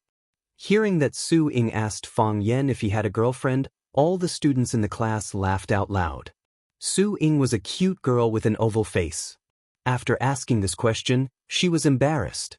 However, seeing that all the students in the class were laughing at her, she angrily rolled her eyes and said, "I like Mr. Fang, so what? If you don't like him, don't fight with me." "We won't fight, we don't like men," a boy said deliberately. Seeing them laughing and joking, Fang Yen also felt comfortable in his heart. This was the taste of youth, this was the smell of freedom, this was a carefree life. It was really good to be a teacher. It couldn't be better not to be beaten. After they joked for a while, Fang Yen looked at Huang Haoren and said, "You have to finish what you started. What do you think? How can you know that you will lose until the last moment?" Huang Haoren understood what Fang Yen meant and said seriously, "I'm willing to accept Mr. Fang's test." Fang Yen nodded with satisfaction and said, "For the first question, other students can also rush to answer it. For every question that you successfully answer, I will add one more point for you during the test." The moonlight in front of the bed is a famous sentence by Li Bai. What does the bed refer to? The fence on the well. When the other students were still thinking, Huang Haoren had already said the answer. The knowledge of the top student was indeed extraordinary. 4,000 of years in the CI garden, a group of beauties competed for beauty, blooming a female flower. Which talented woman in history is this sentence talking about? Li Qingzhao, a chubby girl answered in a loud voice. Because she was too anxious, her voice became a bit sharp. Her face was flushed, looked at Fang Yen and said, "I like Li Qingzhao the most." "What's your name?" Fang Yen walked in front of the girl, looked at her and asked. "Wang Fang." "Congratulations, Wang Fang, you got it right. In the next test, I will add one more point to your test paper." "Thank you, Mr. Fang," Wang Fang said happily. Seeing Wang Fang could have such an intimate conversation with the new Mr. Fang, the other girls were envious. Everyone secretly made up their minds to be the first to answer the next question. No one knew whether it was intentional or unintentional, but Fang Yan's actions suddenly aroused the enthusiasm of the students to learn and let everyone follow his train of thought. This was the necessary quality of an excellent teacher, or the ability to control the field. The third question, which is also the last question. Fang Yen glanced at the whole audience and said, "Who can recite the complete disciple rules?" No one answered. Fang Yen looked at Huang Haoren and asked, "Can you?" "Why not?" "Because." Huang Haoren hesitated for a moment and said, "I can only recite it straight." Fang Yen really didn't know whether to laugh or cry. "Because I recited the Tao Te Ching backwards, so you must recite the disciple rules backwards?" "Recite," Fang Yen said with a commanding tone. Huang Haoren nodded his head and said, "Disciple rules, sage's teachings. First, filial brother. Second, sincere faith." When Huang Haoren finished reciting, Fang Yen took the lead to applaud and said, "Not bad, very good. Only a few words are wrong, and the order of 2 sentences is reversed. Knowledge is not magic. Do you have to play tricks to achieve it? At your current age and stage of education, you should be proud to be able to do this." "Thank you, teacher," Huang Haoren said happily. "It proves that you can graduate from primary school." Fang Yen said. Huang Haoren's face turned purple and he wanted to die. The other students wanted to die even more. Huang Haoren had only graduated from primary school. What level were they? Kindergarten? You're not convinced? Fang Yen took a panoramic view of their expressions and said with a smile. In fact, the disciple rules was indeed a children's primer. You don't deny this, right? Mr. Fang, you can't blame us. Nowadays, the school always asks us to recite this and that, but never the disciple rules. Besides, it's not a test. It's useless for us to recite it. Indeed, you can't be blamed. Fang Yen agreed with the student. It's not a test, so you don't need to recite it. However, this doesn't mean that the disciple rules is useless. Our ancestors used to say that we should cultivate our moral integrity, govern the country, and pacify the world. First, we should cultivate our moral integrity, then we are qualified to pacify the world.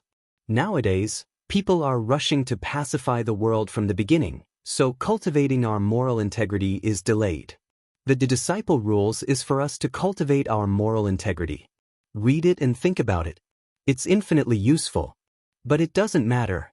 From today on, I will take you to appreciate the 5,000 years of national classics of Huaxia and familiarize you with the legends of those great figures in history. Drink good wine, know heroes, look at beautiful women, and make friends with all the people we admire and respect. Whether he is Li Bai or Du Fu, whether he is Li Shishir or Lu Rushi. Teacher, Li Shishir and Lu Rushi are both prostitutes. Who said that? Fang Yen turned around angrily, stared at the boy with acne on his face, and said, "They are famous actors. Isn't it more elegant to say it like this?" Fang Yen sat down on a student's desk and said confidently, "To be honest, I'm really envious of your luck to have a man like me as your teacher. Don't laugh, we're in class." Ha! Everyone laughed even louder. This teacher is too funny. Bang! The back door of the classroom was knocked open, and 3 students rushed in with their arms around each other's shoulders. "Stop!" Fang Yen shouted. Zheng Guodong looked at Fang Yen on the podium with drunken eyes and asked, "Who can tell me, who is this guy? He looks a little unfamiliar." Fang Yen. Fang means square, and Yen means 2 fires, Fang Yen answered himself. This class's language teacher. It turns out to be Mr. Fang. Zheng Guodong hiccuped, waved to Fang Yen, and said, "Mr. Fang, I will treat you to a drink some other day." Fang Yen smelled the strong smell of alcohol in the classroom, frowned, and said, "You 3, get out of here. Come back to class when you sober up." Crack! Zheng Guodong kicked the chair in front of him away with a glare. He pointed at Fang Yen and scolded, "The one with the surname Fang, don't be ungrateful. When I'm happy, you are Teacher Fang. If you make me unhappy, you are a pile of shit." Ha! A pile of shit? Zheng Guodong's 2 followers, Li Yang and Chen Tao, laughed and echoed.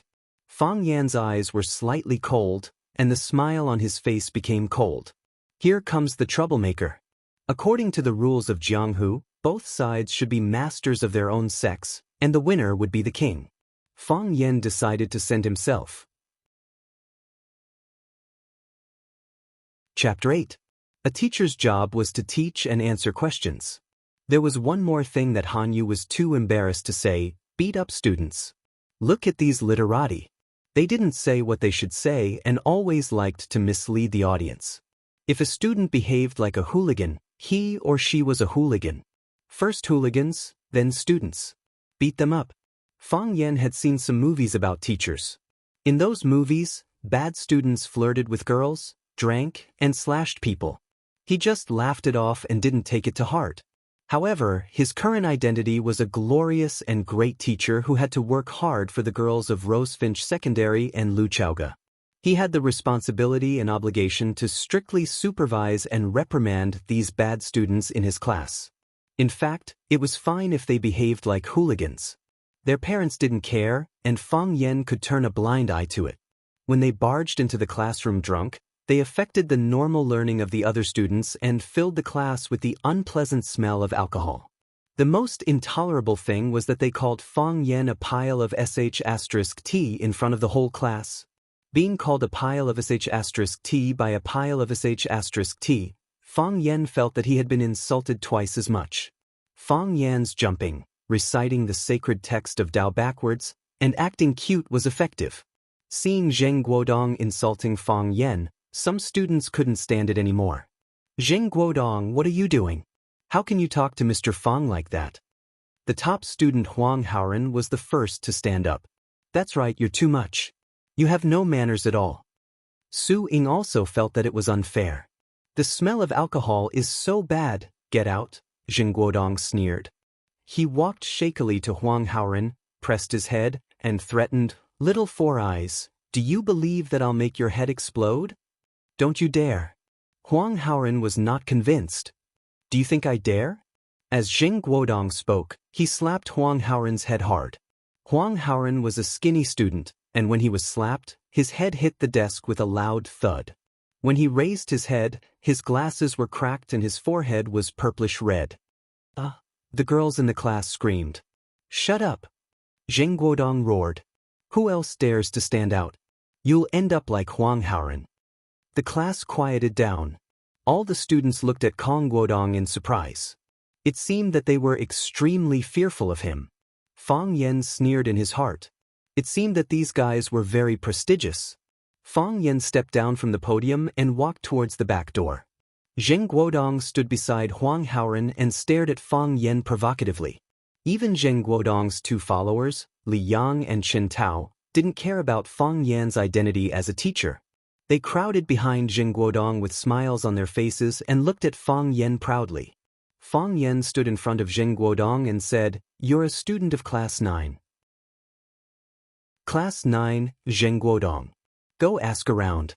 There's no one in Rosefinch Secondary who doesn't know my name."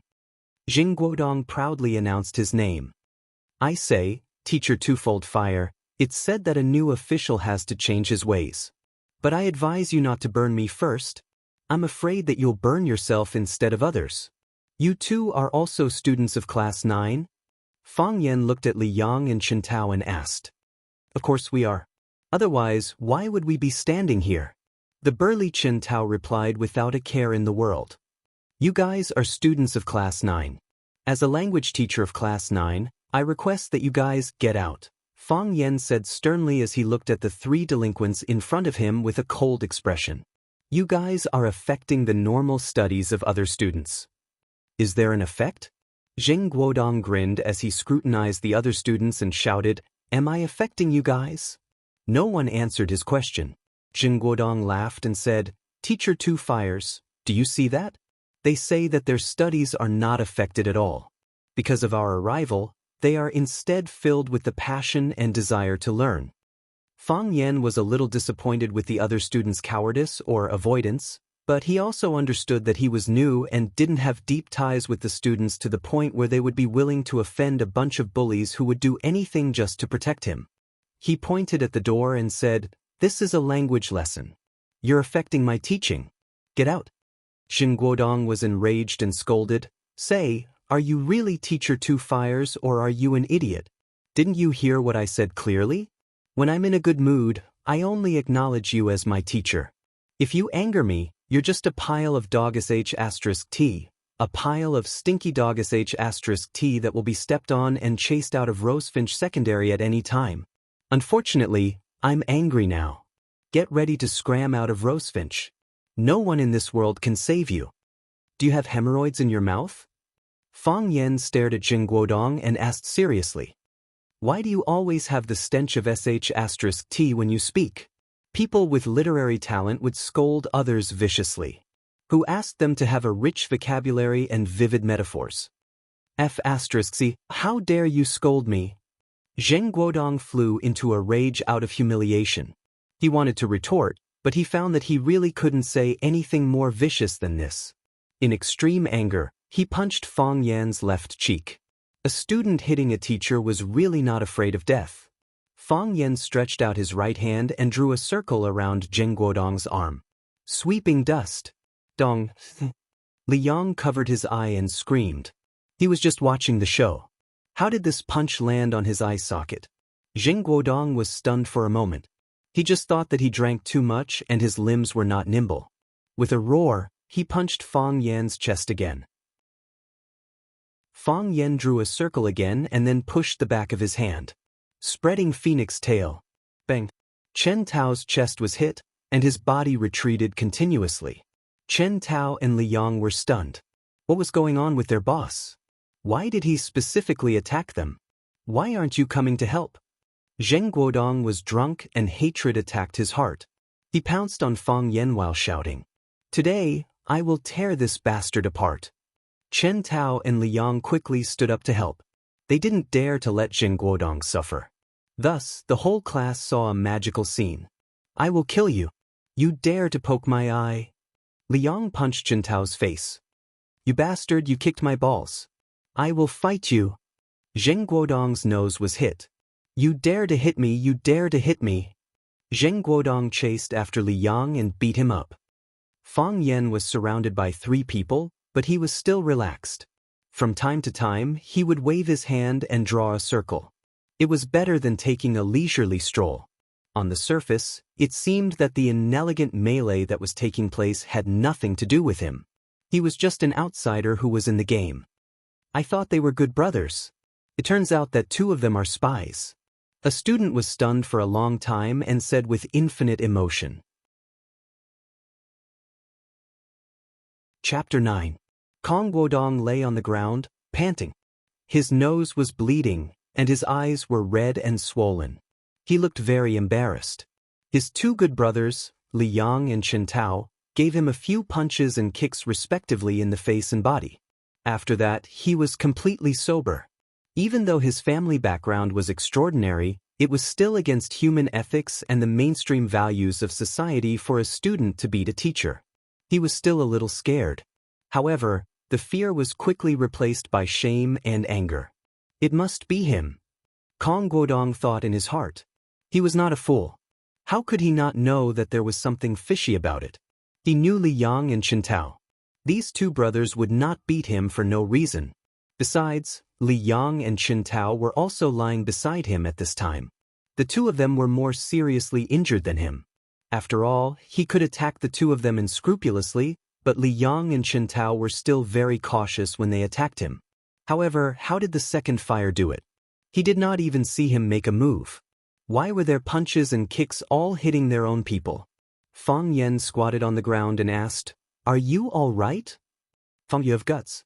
Kong Guodong gritted his teeth and roared. He had also been punched in the mouth. Speaking would aggravate his wound, causing him to grimace in pain.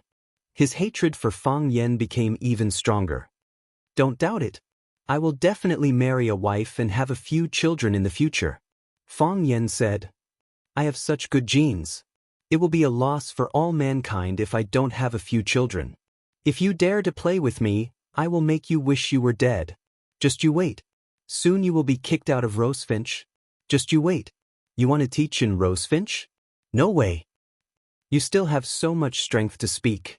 It seems that you are not hurt at all," Fang Yen said. He stood up and stared at Kong Guodong condescendingly.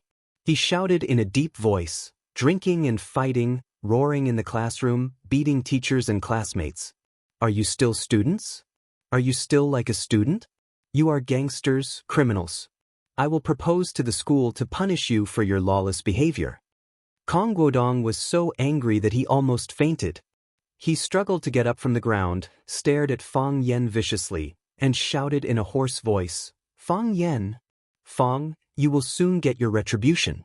You will soon receive retribution." Li Yang and Chen Tao also got up. The three of them looked at Fang Yen with eyes full of mockery and sympathy. Then they supported each other and walked out of the classroom. The previous fight between them was written off, and they became an unhappy family again. Fang Yen watched them leave, then turned to the students behind him and said, "These students are too much. Teacher, as your teacher, I have the responsibility and obligation to lead by example. I will use my actions to set an example for all of you. We must resolutely fight against the evil forces and rogue students," Fang Yen said with his head held high and chest puffed out, looking like he was ready to die a martyr. His father is a member of the school board. Huang Haoren covered his forehead and said in a low voice. Fang Yan's expression became stiff. He opened his mouth and said bitterly, "It's too late for me to catch up and apologize now, right?" No answer was the best answer. It seemed that it was really too late. Looking at the pot of Stairway to Heaven in the corner, Lu Chaoga was a little annoyed and angry. Did this guy really come to be a teacher? Why did a very influential school board member call her office to fire her and hold her criminally responsible when she was only in class for the first period? A teacher beating a student was extremely serious. If this matter was spread out, the impact on the school's reputation would be extremely bad. What era was it now? How could they punish students?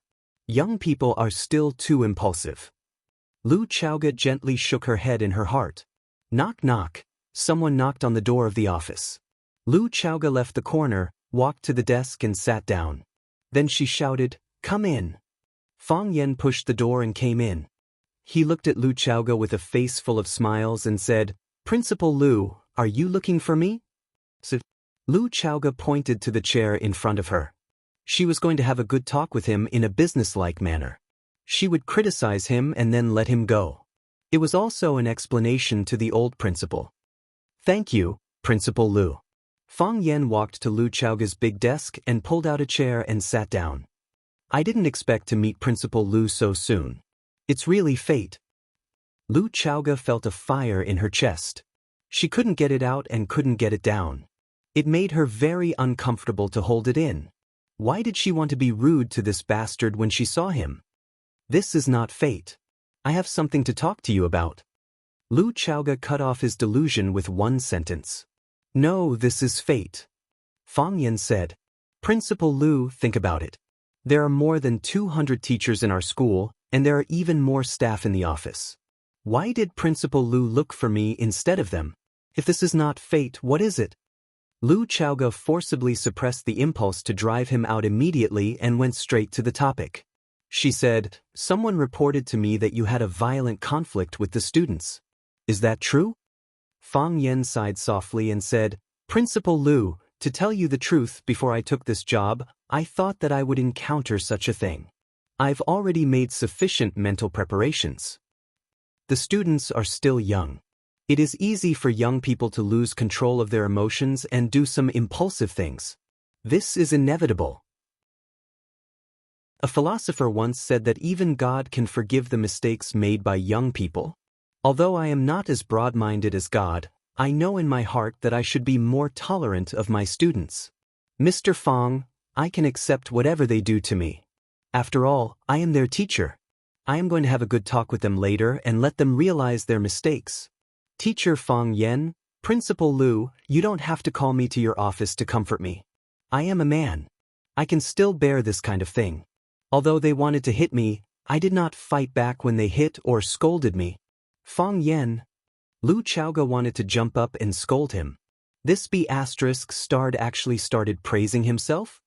Principal Lu, let bygones be bygones. However, from this matter, we must also learn a lesson. Those students who have made mistakes should be criticized and educated. Don't expel them easily. They are just small hooligans now. If we expel them into society, they will become big hooligans. In school, they can only harm me. But in society, they will harm more people. Fang Yan, you shut up. Lu Chaoga slapped the table. Fang Yan looked at Lu Chaoga in astonishment. This woman, can't we talk it out? Why is she so angry? Phew, Lu Chaoga heaved a sigh of relief and finally found a chance to speak. Fang Yan, someone accused you of physically punishing students. Is that true? Lu Chaoga stared at Fang Yan with sharp eyes and asked in an unfriendly tone. Chapter 10. What? Fang Yan couldn't believe his ears. Keep pretending. Keep pretending. Lu Chaoga laughed coldly in her heart. She picked up the teacup in front of her and took a sip. She looked at Fang Yan's acting with great interest and said, someone has complained that you beat up a student. Is this true? Something like that actually happened? Fang Yan looked heartbroken and couldn't accept it. How is that possible? I'm a teacher. How could I beat up my own student? That's the information I received. Fang Yan, you have the responsibility to give me an explanation. In addition, the complainant wants you to be held criminally responsible. Fang Yan's face was ashen and his heart was like dead ashes. He said with great exhaustion, I didn't expect it to be like this. I didn't expect it to be like this. I tried my best to protect them and protect them from harm. I thought that was what a good teacher was like, a qualified teacher. I didn't expect them to treat me like this. I'm very sad, but I feel even more pain. Why are students like this nowadays? Don't they have any sense of responsibility? Don't they know how to be grateful? What kind of behavior is this? This is Mr. Donghua and the wolf. I, the poor Mr. Donghua, encountered a bunch of ingrates. Teacher Fang Yan.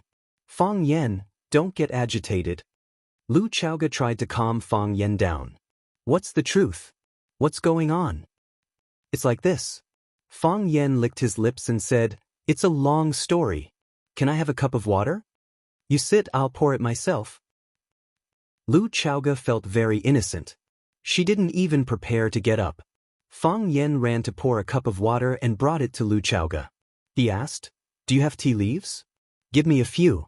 I'm used to drinking it. Plain water is tasteless. Lu Chaoga looked at him for a few seconds. Then she took out her tea can from the drawer and tossed it over. Fang Yan opened the canister and smelled it. He clicked his tongue in praise. Good tea. This year's newly produced Yuqian Longjing only had small sprouts, which were hard to find even with money. The one who stir-fried the tea is also an expert. It's neither burnt nor tender, just right. Lu Chaoge looked at Fang Yan in surprise. She thought to herself that he was an expert in tasting tea. Fang Yan picked up a few tea leaves and threw them into his disposable teacup. He returned the tea can to Lu Chaoge and asked, "Where were we?" "Yes, the one who stir-fried the tea is an expert. It's neither burnt nor tender." Lu Chaoge tapped the table with her fingers and said, "I didn't ask you to come here to have tea with you. Someone accused you of beating a student. You need to give me an explanation." "It's about this." Fang Yan said, "You're making a horse out of a deer. I feel like I'm being wronged." Huh. This matter isn't about a teacher physically punishing a student, but a teacher being beaten by a student. Fang Yan glanced at Lu Chaoge arrogantly and coldly and said, "You definitely can't believe it, right? Before today, I couldn't believe it either. Rosefinch Secondary is one of the best private high schools in Huaxia. I came here because of its reputation. I want to dedicate my youth and body to this famous school and to you. If we have children in the future..." Pa? Lu Chaoge's face turned red. She slapped the table and shouted angrily, "Who wants to have children with you?" "Don't misunderstand," Fang Yan said with a wave of his hand. "I mean, if I have children in the future, you have children, and we all have children. I'll send my children to Rosefinch Secondary to study. As a parent, I want my children to receive the best education.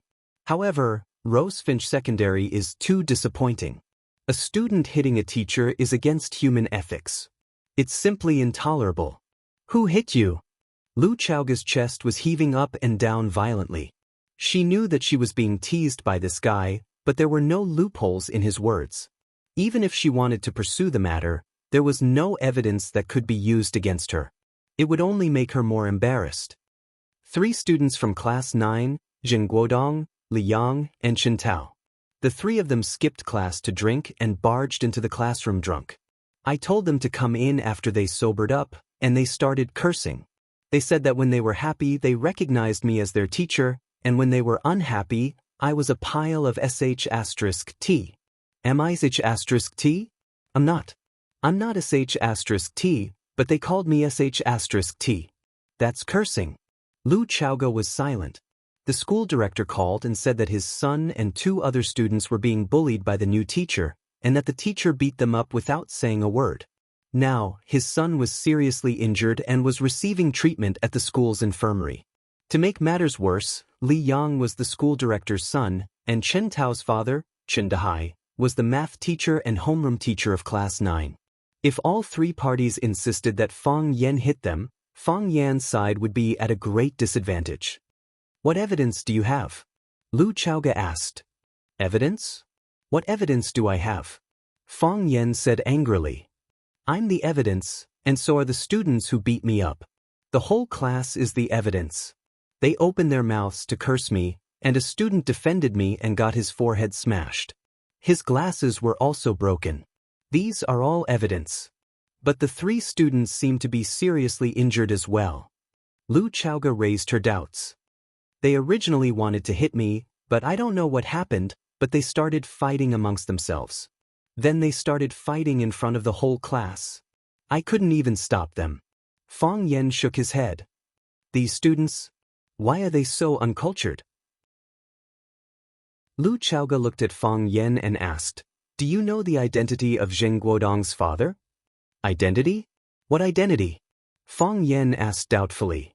"In front of the teacher, they only have one identity, and that is the student's father. Do I have to be lenient just because his father is the principal, vice principal, or the school doctor? No, I can't do it. My conscience won't allow it, and my professional ethics won't allow it."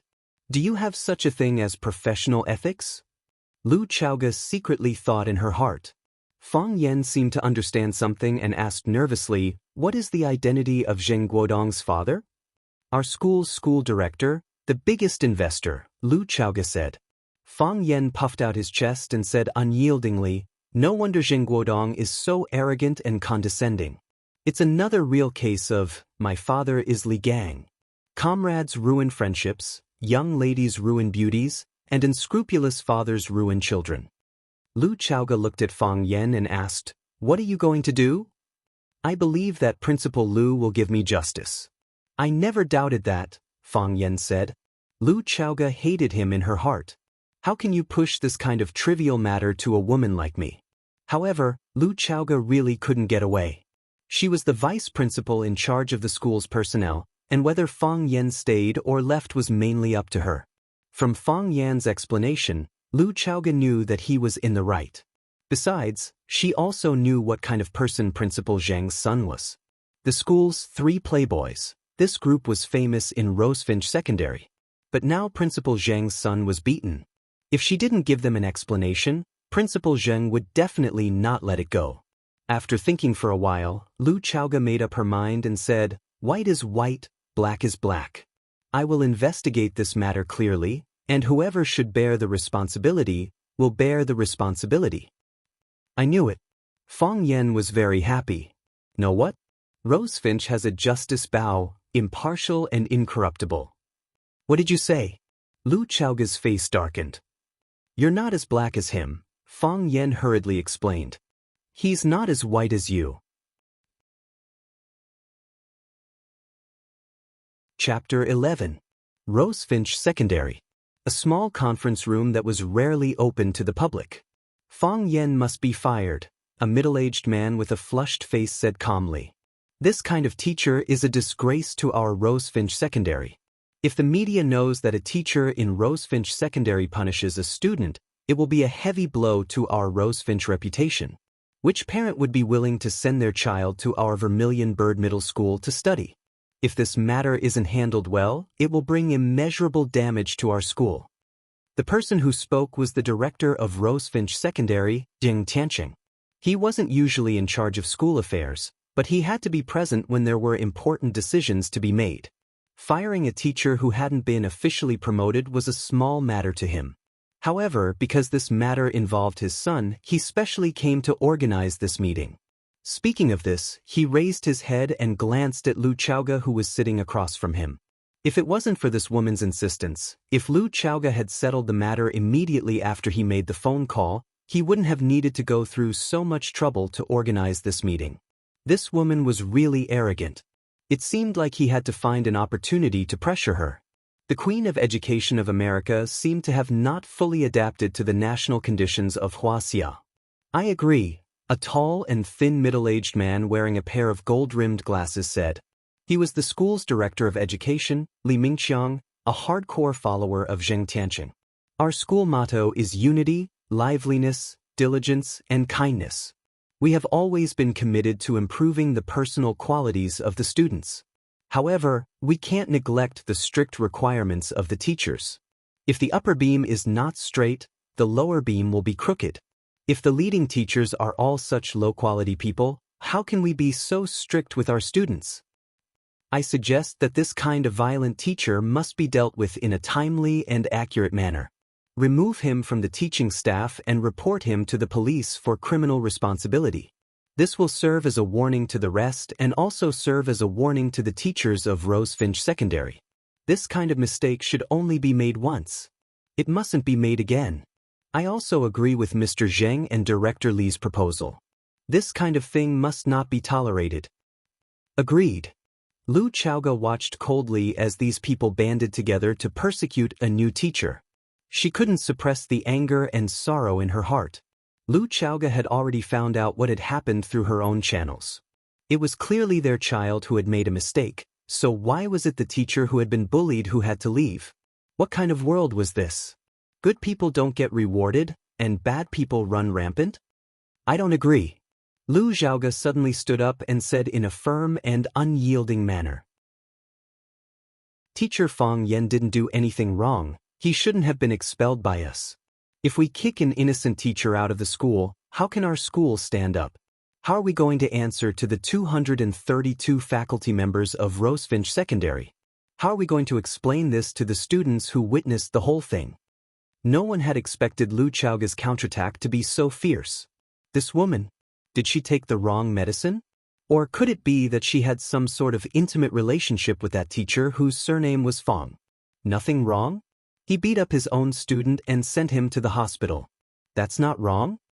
Li Mingqiang sneered. Principal Lu, you really know how to tolerate your subordinates. That's because the students fought and got hurt. They also injured our classmate, Huang Haoren. Lu Chaoge argued. Nonsense. As far as we know, Zheng Guodong and Li Yang and Chen Tao have a close relationship. They even had lunch together before entering the classroom. How could they fight and get hurt? That's right. It must be Fang Yan who did it, but he pushed the responsibility to the students. This kind of irresponsible teacher must be removed from the teaching team. It's a disgrace to us. Then let's do a body check, Lu Chaoge said. What? Everyone looked at Lu Chaoge in confusion. How to do a body check? Lu Chaoge hesitated a little and said, since you're sure that it was teacher Fang Yan who did it, then there must be teacher Fang Yan's fingerprints on the injured students. We'll do a body check on the injured students. If there are really traces of teacher Fang Yan on them, teacher Fang Yan is willing to resign. To be honest, Lu Chaoge didn't have much confidence in proposing this solution. He believed that Fang Yan didn't hit the students, but there must have been some physical contact during the collision, right? If they really found Fang Yan's fingerprints on the 3 students, would they really let Fang Yan resign? However, this solution was proposed by Fang Yan himself. He was full of confidence in himself, and the current situation wouldn't give Lu Chaoge any more choices. Then let's do a body check. Zheng Tiancheng made a decision. Chen Dehai stood in the classroom and glanced at the whole class sternly. He said, this is too outrageous. Is there any justice for a teacher to hit a student? What era are we living in? How can a teacher rely on corporal punishment to discipline students? This isn't just incompetence, it's simply shameless. The class was silent. Everyone lowered their heads and didn't dare to look at Chen Dehai's eyes. Chen Dehai was very satisfied with his dignity. His voice was a little gentler. He said, the new language teacher, Fang Yan, beat up 3 students, Zheng Guodong, Li Yang and Chen Tao. The school already knows about it. They're having a meeting to discuss this matter. The school's decision is to fire Fang Yan and pursue his criminal responsibility. Wah! Hearing that Fang Yan was going to be fired, there was some commotion in the class. Although it was Fang Yan's first day of class, he had already attracted many students with his erudition and humor. This was a very fun and approachable teacher. They didn't want to be separated from him. Quiet! Chen Dehai shouted. The students immediately went silent. Chen Dehai was the math teacher and class teacher.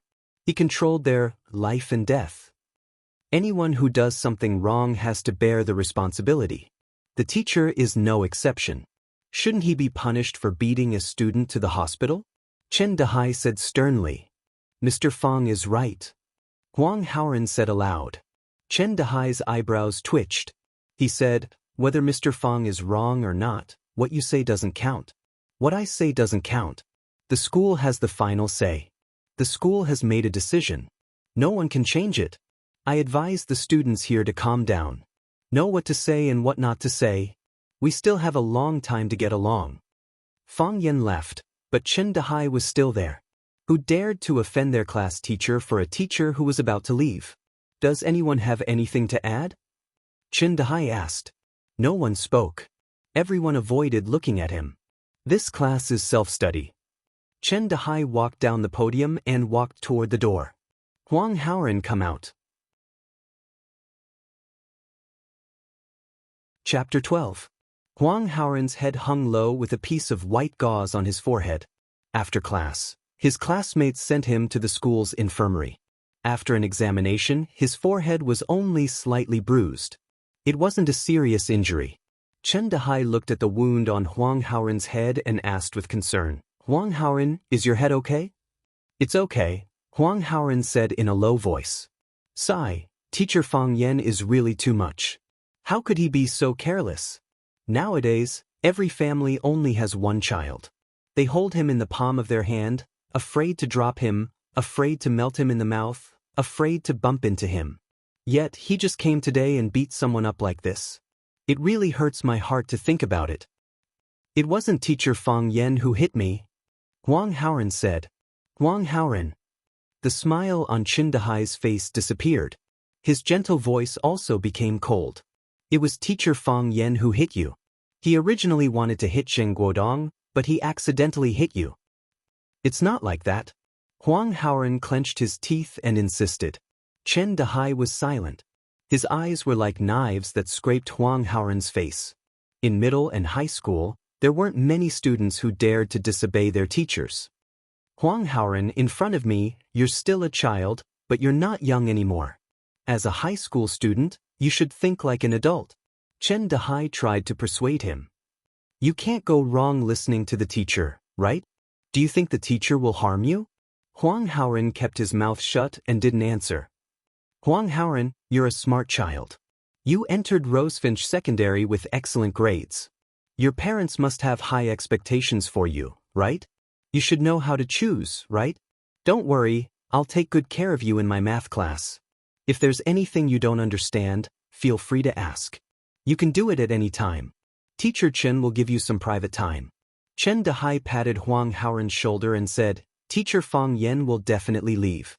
You are the temporary language class representative. When the new language teacher comes, I will ask him to help you become a permanent teacher. Don't forget, I'm your class teacher. I do have that right. With that, Chen Dehai turned around and left. Huang Haoren's expression was extremely ugly. He clenched his fists tightly and said in a voice that only he could hear, But wrong is wrong. Principal Lu, I think your hairstyle suits you very well. It's elegant and capable. It matches your identity and doesn't cover your beauty. Every detail of your clothes shows that you're a very tasteful woman. Fang Yen stood behind Lu Chaoge and whispered. Jing Jing stood next to Fang Yen. When he heard Fang Yan's shameless praise for Principal Lu, he was jealous and angry. What she was jealous of was how could such shameless words come out of his mouth so naturally. He was angry because he was warned not to try to flirt with Principal Lu. Did he not listen to me? Mr. Fang, aren't you worried at all? Zheng Jing reminded him. Thank you for your concern, Director Zheng. Fang Yen turned around and thanked Zheng Jing.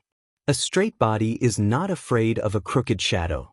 I didn't hit anyone, so I'm not worried about my fingerprints on them. What if you touch them? Impossible. Fang Yen said. I'm not a casual man. I don't usually have physical contact with men. Fang Yen, I fought for you. Lu Chaoge said. I understand. Fang Yen took a step forward and leaned forward to get closer to Lu Chaoge. I can't repay Principal Lu's great kindness. Even if I marry you, I can't repay you, Fang Yen. Lu Chaoge and Jing Jing scolded him at the same time. Lu Chaoge glanced at Jing Jing coldly and said to Fang Yen, Pay attention to the occasion when you speak in the future. Lu Chaoge just told Fang Yen to pay attention to the occasion when he spoke, but she didn't say that he couldn't say such words. The deeper meaning of it was worth pondering. Jing Jing also knew that he had made a mistake. He smiled embarrassedly and didn't dare to say anything more. Too much involvement would only make Lu Chaoge dislike him. It was not conducive to completing the task given by that master. Okay, Principal Lu. I'll tell you in private. Fang Yen promised. If you're fired today, I won't cry or show off. I don't need anyone to know. Was this guy reciting lyrics? Clang. The door of the laboratory was opened from the inside. Lu Xiaoge and all the people who were qualified to come forward gathered around and asked, Dr. Kai, have the results come out? How is it? Dr. Kai signaled everyone to keep quiet and said, after scientific and rigorous tests and comparisons in our laboratory, the fingerprints collected from the patients were compared with the fingerprints of the target suspect. How is it? Everyone looked at him expectantly. It doesn't match at all, Dr. Kai said. None of them?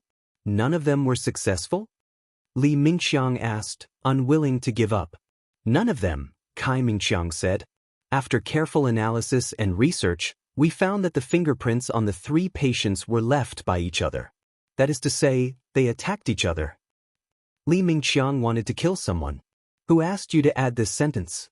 Who asked you to add this sentence? Give me the report, Lu Chaoge said. Dr. Kai handed the report to Lu Chaoge. Lu Chaoge took the report and read it. Then she raised the paper high and said to everyone present, "Now the truth is out. Can we remove the suspicion of teacher Fang Yan beating students?" Li Mingxiang's face was livid. He said, "This is only the first step of the investigation. We still need to ask the students of Class 9 about the specific situation. They were all on the scene and witnessed the incident. Besides, the teacher is also responsible for the students fighting in the classroom. If he can't handle such a thing well, can he still be a qualified teacher? Our Rosefinch Secondary is an elite school. We don't need such a mediocre teacher. I still suggest that we fire Fang Yan and hire a better person to be the language teacher of Class 9. Lu Chaoge was about to speak, but Fang Yan magically appeared in front of her. He looked at Li Mingqiang with a guilty face and said, "Director Li is right. As a teacher, I am responsible for the students' fight. I suggest that we only record a major demerit on these 3 students. Don't fire them. It's my fault for not managing them well. I should bear the main responsibility."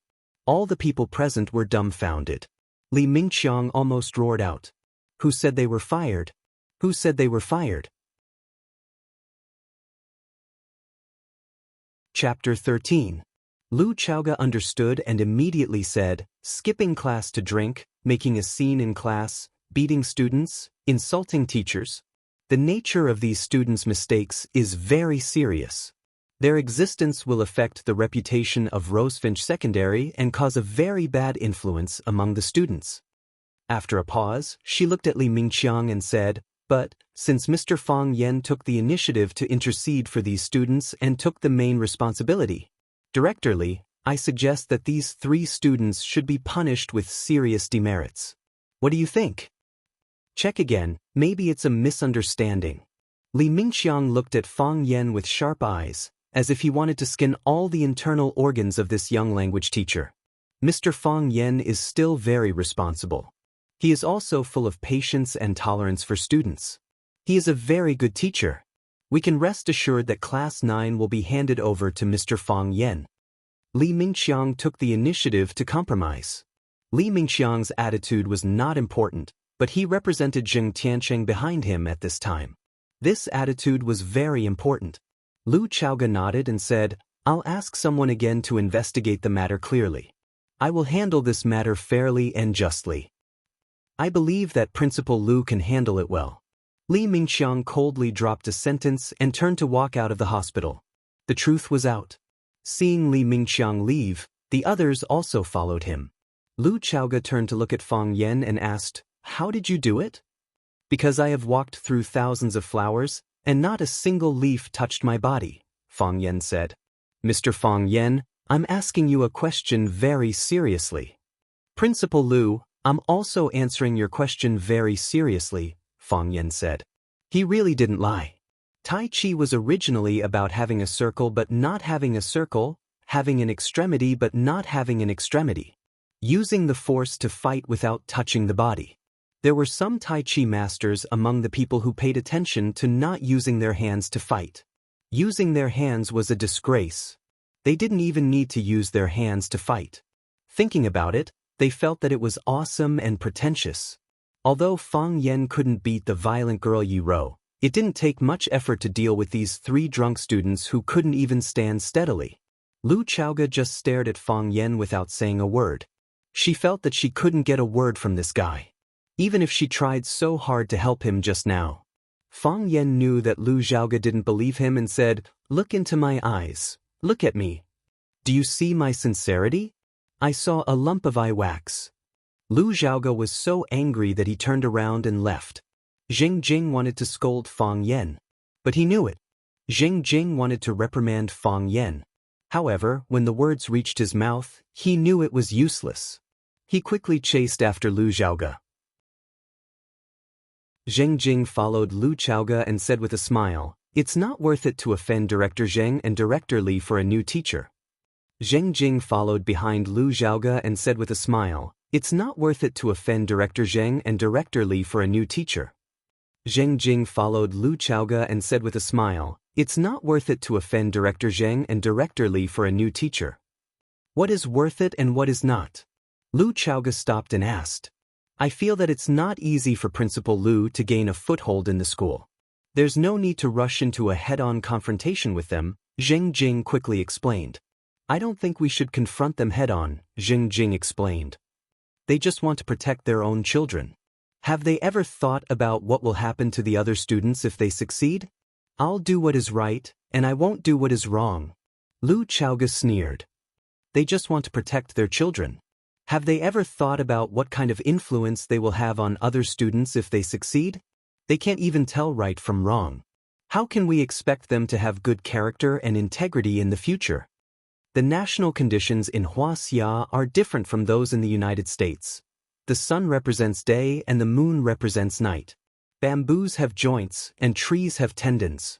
Black is black and white is white. This is the same in any country.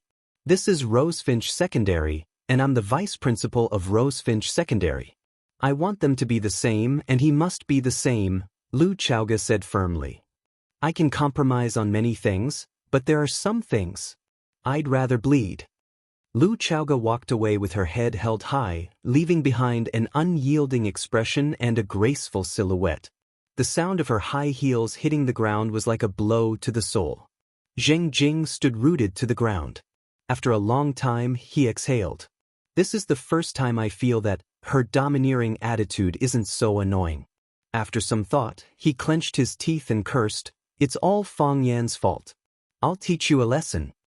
Jing Guodong, Li Yang, and Qin Tao stayed in the same ward. Their injuries weren't serious, but in order to frame Fang Yan, they changed their appearances. Li Yang's head was wrapped in white gauze, Chen Tao's left hand was in a cast, and Jing Guodong's eyes were purplish red. Jing Guodong wasn't pretending. His eyes were still burning from being punched by Qin Tao or Li Yang. That kid dared to offend us. We'll teach him a lesson, Qin Tao cursed. When we get out, I'm afraid we won't be able to find him. Li Yang laughed. When I came in, I called my dad. He said that a teacher like this isn't worthy of being a teacher. Since my dad said that, he can forget about staying in Rosefinch. My dad also said that he'll ask about this matter. Zheng Guodong was playing a game on his phone. With Uncle Zheng, that kid is dead meat. Li Yang and Qin Tao looked at each other and laughed. The kid you're talking about is me, right? Fang Yan stood at the door of the ward and looked at the three people on the bed with a smile. Li Yang and Qin Tao were shocked. Zheng Guodong wanted to jump up from the bed, but he didn't hold the phone firmly and it hit his eye, causing him to scream in pain. Why are you here? Li Yang asked warily. This bastard is a bit strange, as if he knows magic. They originally wanted to beat him up, but they didn't expect that the three of them would be in the hospital. Why is he here now? Is it because he knows that I'm going to be expelled from school, so before leaving he sneaked in and beat the three of us up? Thinking of this possibility, Li Yang was even more afraid. He shouted outside, Doctor, doctor? Someone come, why can't I be here? Fang Yan felt that the other person asked a very stupid question. I'm your teacher, and you're my students. My students are injured and hospitalized. What's wrong with me coming to see them? He pointed at Li Yang and said, Stop shouting. It's useless even if you scream your throat out. I'm your teacher, not a criminal who wants to molest you. What's there to be afraid of? Besides, your faces are natural tools to protect you from perverts. You're safe. Jing Guodong, Li Yang, and Qin Tao looked at each other and felt insulted. Fang Yan pulled a chair and sat beside Jing Guodong. He asked with concern, Are you okay? I'm fine, replied Jing Guodong. He didn't understand why this guy suddenly cared about him so kindly. Is he showing weakness and begging for mercy? Unfortunately, it's too late. I'm very sad to hear you say that. Fang Yan said with regret, Why don't you say that you have something to lie to me? Chapter 14. I'm sad to hear you say that. Why don't you say that you lied to me? Zheng Guodong felt a sweetness in his throat and had the urge to vomit blood on the spot. He wanted to call him AB*TCH and was worried that all the B*cheese in the world would protest. You didn't leave? Jing Guodong asked angrily. Father clearly said that he would come forward to solve this matter. Why did this be asterisk starred still swagger into their ward? You mean leave Rosefinch? I wanted to leave, but the school leaders thought that I was knowledgeable and patient with students. It's too difficult to find a good teacher like me now. I think what they said makes sense. It's hard to refuse their kindness, so I decided to stay and dedicate my youth and body to this school. Youth? Body? Zheng Guodong and the other two understood one thing. They would have to deal with him often in the future. Don't worry, don't be afraid. Fang Yen waved his hand generously and gestured for everyone to sit down. He said, I'm not the kind of man who holds grudges. Anyway, I've never suffered losses before. In terms of age, I'm your elder. In terms of status, I'm your teacher. What's wrong with letting me take advantage of you? Suffering losses is a blessing. If you suffer more when you're young, you'll be able to enjoy life like me in the future. As long as we can maintain this normal and healthy relationship, I believe that we'll live happily in the future. What do you think? Impossible. Zheng Guodong's eyes were red like an enraged beast. Fang Yen, I'll say it here today. Either you leave, or we leave. Only one of us can stay in Rosefinch. That's right. Don't be complacent. We'll definitely drive you away. If you can't do it this time, there'll be a next time. If you can't do it next time, there'll be a next time. One day you'll be driven away. Are you done? Fang Yin asked. Get out. Zheng Guodong pointed to the door and said, Do you think there's anyone in this world who would be willing to be a teacher for a bunch of B** stards? No. Fang Yen answered himself. So, can you understand how happy I am to hear you say that? Fang Yen smiled like a sly fox. To borrow a senior's words, my medical skills are not that cheap. No, my knowledge is not that cheap. Even after Fang Yen left the ward, Zheng Guodong, Li Yang, and Chen Tao were still in a daze. Zheng, why don't we switch shifts? Li Yang suggested. That's right. It's never too late for a gentleman to take revenge. In the future, when we become teachers, we'll beat the son of A.B** Tish. Chen Tao said. Bang. Zheng Guodong punched the wall and roared, I'm not leaving. He wouldn't leave even if he died. If anyone wants to leave, it should be him. Fang Yen soon suffered from the other party's revenge. He looked at the small single room with rusty windows, black and moldy walls, and water seeping out from the ceiling. He asked, This is the teacher's dormitory? Rosefinch Secondary had a written rule that if a teacher needed to live on campus, the school would arrange a room for each single teacher. However, there was no specific rule on which room the teacher would be assigned to. When walking on campus, Fang Yen felt that the facilities of Rosefinch Secondary were quite good.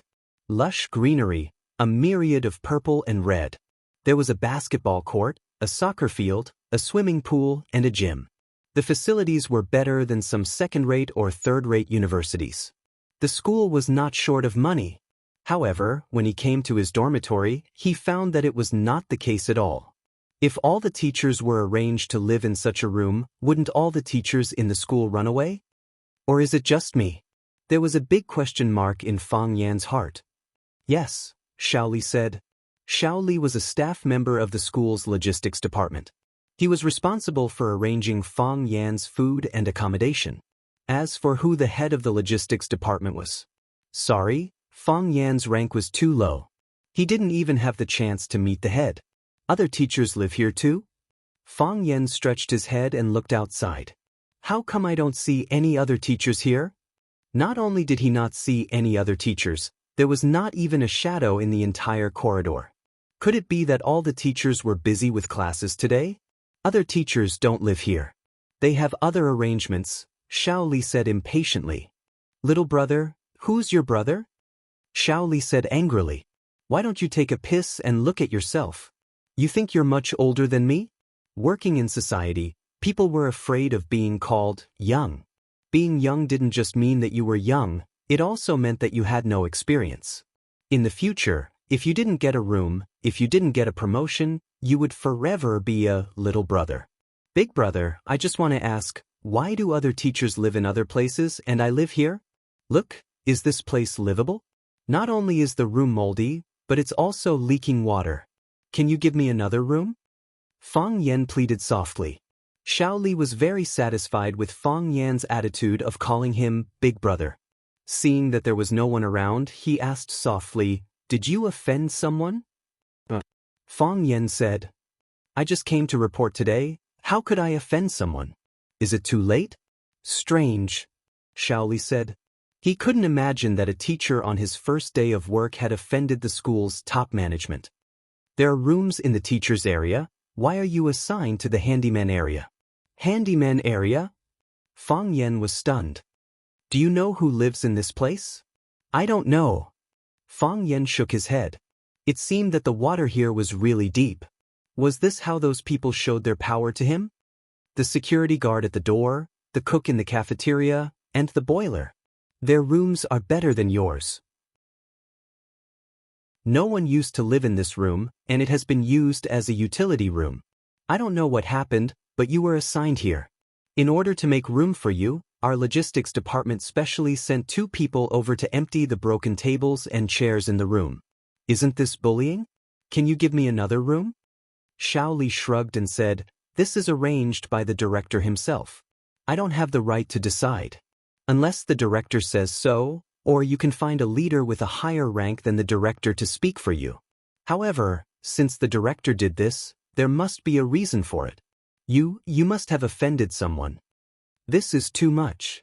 Fang Yan was angry and shouted, "Where does your director live?" Xiao Li was shocked and said, "What do you want to do? Don't you mess around." He told this to Fang Yan. If Fang Yan went to find trouble with the director, he would have to bear the consequences. "I'll go and give him some gifts," Fang Yan waved his hand and said in a heroic manner. Xiao Li almost choked to death by this answer. He stood there in a daze for a while, then he grinned. "You have a good understanding." Xiao Li gave a thumbs up to Fang Yan. Chapter 15. As a teacher of the people with integrity, Fang Yan would never give gifts to the leaders. Besides, even if he wanted to, he didn't have the money. When he ran away from home, he took some cash from the drawer. He didn't dare to take bank cards or credit cards with him, and he didn't dare to use them. With the power of the Fang family and the Yi family, if he dared to withdraw money from a bank card in this city, a large army would come to kill him the next day. After that, they would kill him. He could imagine the anger of Yi Ro and his father when he ran away from home during the annual contest. "Forget it. I'm not happy today. I'd better not think about these desperate things." It was not necessary to ask the director for help. Since he dared to do this, he must have been instructed by the higher-ups. If I go to him, I will only humiliate myself. Is Fang Yan stupid? That's a stupid question. It's possible to ask a leader with a higher rank than the director for help. However, the old principal retired and didn't care about school affairs. He just came here today, and the only leader he knew was Lu Chaoga. Should I ask her for help? Fang Yan shook his head. Men are born to solve problems. How can a woman help them with everything? Fang Yan decided to solve this problem by himself. The way to solve this problem is, damn it, I don't live on campus anymore. If they don't let me sleep here, I have my own place to sleep. What an unyielding man. Fang Yan would rather suffer losses than bow to the forces of evil. He was so touched by his own actions that he almost couldn't breathe. Fang Yan had a place to live.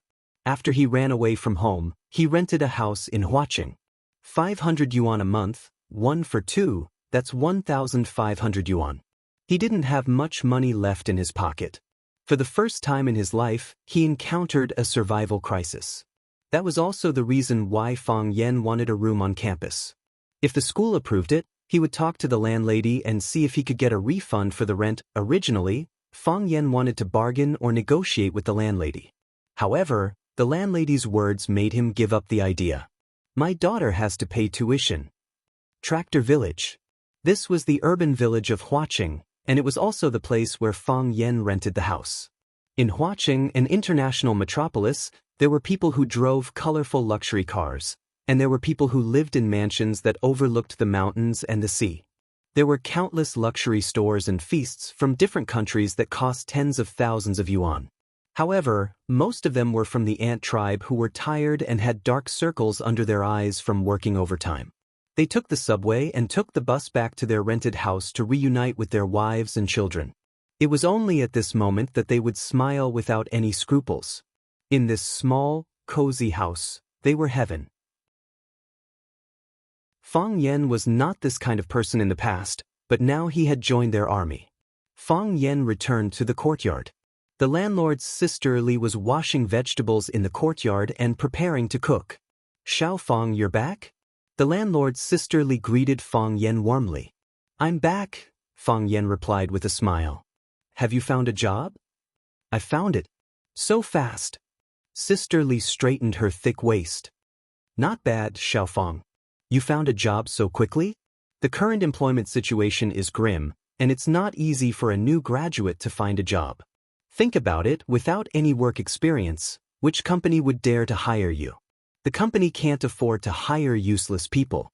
"I'm luckier." Fang Yen smiled modestly. "Yes, you're luckier. You've only just arrived, and you've already found a job today. In the past, there was a university student who rented my house, but he couldn't find a job for half a year. After half a year, he bought a bus ticket to go back to his hometown. I had to get the money from my family." The sister-in-law continued to wash the vegetables. "Oh, what job are you looking for?" "A language teacher at Rosefinch Secondary." As Fang Yen spoke, he had already opened the door to his room. Rosefinch Secondary is a good school, and it's very famous. The sister-in-law praised. Her voice suddenly rose, and she asked in surprise, "What? You're a teacher at Rosefinch Secondary?" Fang Yen turned around and looked at her. "Are you okay?"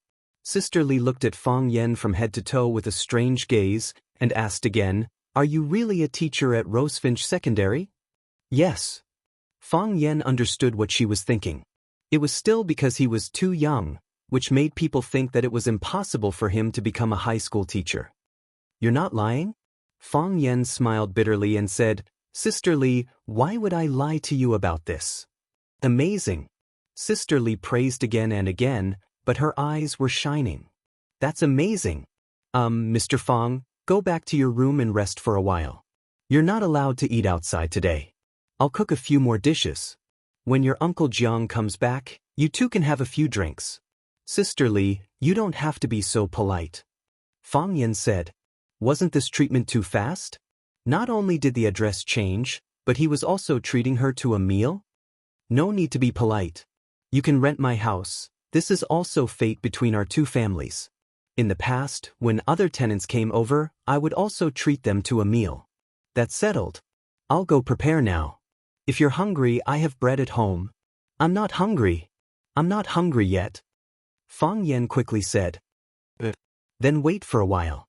I'll call Mr. Fang to eat later," Sister Li said. He opened the door and pressed the light. The room was suddenly brightened. There was a bed and a desk in the small room of less than 30 square meters. There was also a small bathroom in the room. The conditions were simple and crude, which couldn't be compared to his home. However, Fang Yen felt comfortable and satisfied. He had been sleeping soundly for the past few nights. He didn't even have a dream. Here, he didn't have any pressure. He could breathe the air freely. Fang Yen had originally planned to take a shower and settle his dinner outside. However, since Auntie Li had invited him, his dinner was already settled. After taking a shower, Fang Yen lay on the bed and read a book. He fell asleep unconsciously. In a daze, he felt someone pushing the door open and entering the room. He remembered that Sister Li said she would call him for dinner. He thought that he would pretend to get up when Sister Li called him for the second time. If he jumped up when she called him, it would make people think that he had been waiting for dinner. How embarrassing would that be? To his surprise, Auntie Li did not call for help. Instead, she approached him step by step. "What does Sister Li want to do?" Fang Yen was a little nervous. He was more nervous than when he met Yiro. No, he was as nervous as when he met Yiro. Could it be that Sister Li found me handsome and aroused her evil thoughts? So she wants to touch me when I am asleep? No, I can't let her succeed. Fang Yen made up his mind. His innocence couldn't be ruined by a fat waist. She reached out. Fang Yen felt that she reached out to him. He couldn't bear it anymore. He didn't have to bear it anymore. Fang Yan suddenly sat up on the bed as if he had just had a nightmare. Bang! Fang Yan's head bumped with another person's head. Ouch! It was a young girl's voice that moaned and screamed. What's going on? It's not Auntie Li? Fang Yan thought it was a little strange.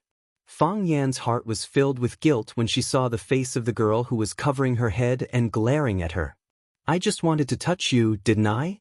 Why don't you be generous and let me touch you? What's the big deal? Are you all right? Fang Yan asked with concern. The girl was very hot-tempered. She pointed at Fang Yan and shouted, How dare you touch the butcher's daughter? Do you believe that my father will chop you to death?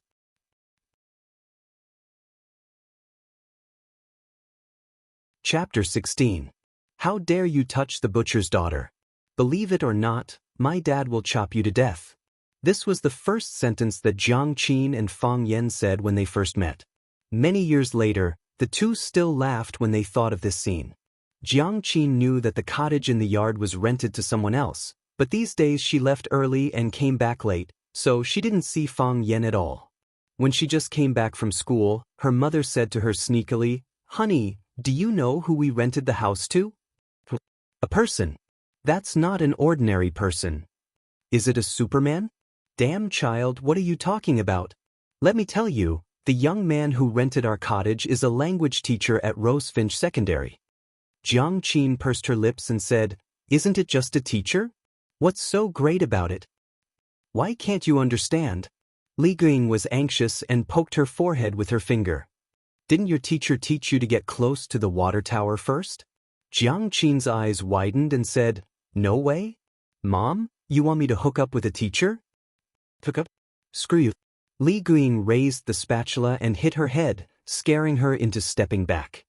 Think about it, if we hire a teacher from Rosefinch Secondary to tutor you every day, you can also get into Rosefinch High next year, right? The Prime Minister's son is with the Prime Minister every day, but it doesn't mean he can be the Prime Minister, right? Jiang Qin retorted. I'm not going to find someone to tutor me.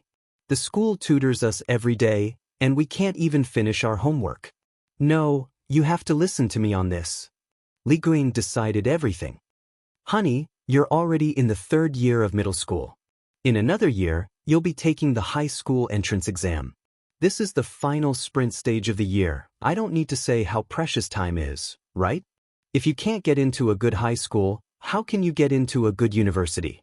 If you can't get into a good university, how can you get into a good job? Look at the life of college graduates. They can't even eat hot food. They eat instant noodles all day. That's because they're stupid. Don't tell me they don't know how to soak instant noodles and eat it. You little girl, do you believe that I won't hit you with a spatula? Li Guing was really annoyed by her daughter, who had been spoiled since she was a child. She said, Anyway, I've already talked to Mr. Fang and invited him to tutor you in Chinese. You don't have a good foundation in Chinese, so this is a good opportunity. Do you know how important a point is during the college entrance examination? She neatly put the dish on the plate and said, I'll make another seafood soup. You go and invite Mr. Fang to dinner. Go by yourself. Are you going or not? If you don't go, you'll lose your allowance this month. I'll go, all right? After the above conversation between the mother and daughter, Jiang Qin was sent to call Mr. Fang for dinner. The door was unlatched, and light shone from inside. She gave the door a gentle push, and it opened. Then she saw Fang Yan, who was sleeping on the bed. Oh my God, it can't be? Jiang Qin's eyes widened. This teacher is too young, isn't he? Impossible, absolutely impossible. How can such a person become a high school teacher? Liar, he must be a liar, specializing in deceiving my mother, an uneducated and ignorant old woman in the city. Jiang Qin secretly labeled Fang Yan as a very unfriendly person in her heart. Of course, her understanding of her mother was even more maddening. She took out her cell phone from her pocket and prepared to take a photo of Fang Yan. Tomorrow, she would ask someone if there was such a teacher at Rosefinch Secondary. If there isn't, my dad's butcher knife is not for show. Her cell phone's pixel was not good, and the photo taken from afar was too blurry. Therefore, she decided to walk closer. When Fang Yen suddenly jumped up, it really gave her a big fright. To make matters worse, she was taking the photo with her body bent down. Due to the shock, she lost her balance and leaned forward. Their heads collided fiercely. She only felt that there were golden flowers in her eyes, and the fire in her heart was rising. Her whole body was like a small stove that was about to burn. "I didn't touch you," Fang Yen hurriedly explained. If Sister Li and her butcher husband misunderstood, it would be a big problem. "This is not touching?" Jiang Qin said, pointing to her forehead. "It's all red." Only then did Fang Yen feel relieved. This touching was not that touching. When she said touching, it was just touching. When he said touching, it was harassment. "I didn't touch." Fang Yen thought about it and said, "I didn't touch on purpose. Look, my forehead is also red. If you are red, you deserve it. If I am red, you have to pay for it. This is too unreasonable, isn't it? This is my room. You didn't even knock on the door to enter my room. This is my room. I'm only renting it to you temporarily. Also, I knocked on the door. You didn't hear me." Fang Yen knew that the girl was lying. If someone knocked on the door, with his sensitivity, how could he not hear it? "I asked you to pay for it. Did you hear me?" The girl's voice was clear but domineering. "Pay for what?" Jiang Qin thought about it and had an idea. He said, "You are not allowed to tutor me." What? Fang Yen was confused. "You are so stupid." Jiang Qin rolled his eyes and said, "Didn't you promise my mother to tutor me in Chinese? When we eat later, you can say that you are busy with work and may not have time to tutor me. Refuse this job for me. Understood?" Fang Yen nodded and said, "I will refuse it." "That's great." Jiang Qin waved his fist happily. Great. Fang Yen was also happy in his heart. Seeing that Fang Yen was still looking at her, she glared and said, "What are you looking at? My mother asked you to eat." "Hey, who is a hey?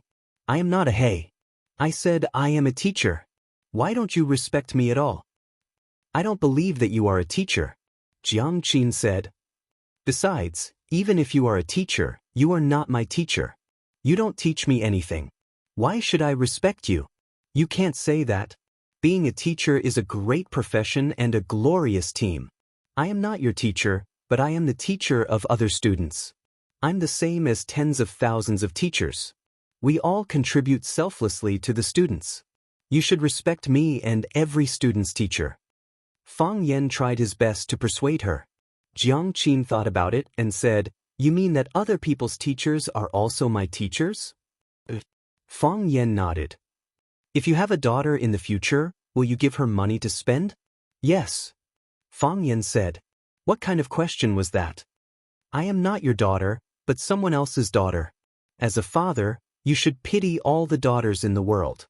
Jiang Qin stretched out her white and tender little hand to Fang Yen and said, "Give me 300 yuan to spend." "You don't want to? Isn't the profession of a father great? Isn't it a glorious team?" Jiang Qin looked at Fang Yen with disdain and pressed him step by step. "Don't provoke me." Fang Yen was angry. "What if I provoke you? I have no money to give you even if you provoke me." Fang Yen jumped up from the bed and quickly walked toward the door. "Hurry up and eat. We can't let the elders wait for too long." Jiang Qin giggled behind him and shouted to Fang Yen, "Hypocritical guy."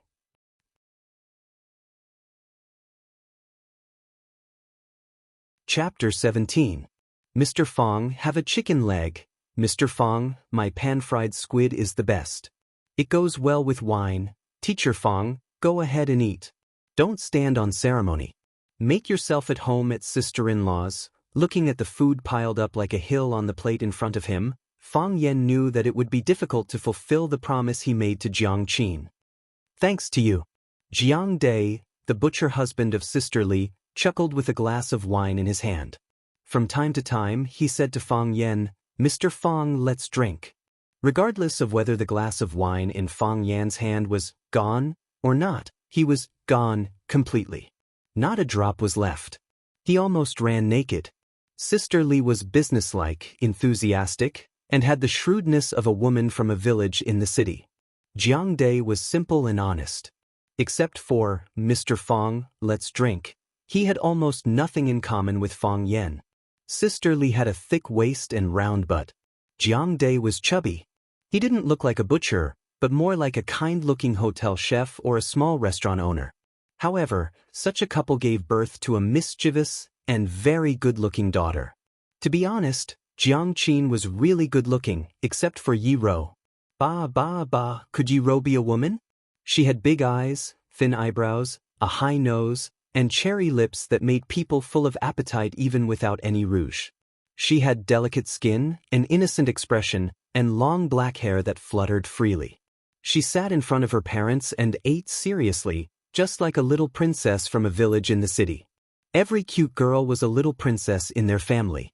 The little girl's eyebrows were not fully grown yet, but there was a kind of charm in them. The charm was still subtle, but as she grew older, it was really hard to know what kind of enchanting and soul-stirring beauty she would blossom into. Mr. Fong, have a piece of beef. Pineapple beef, is that how you people in the north cook it?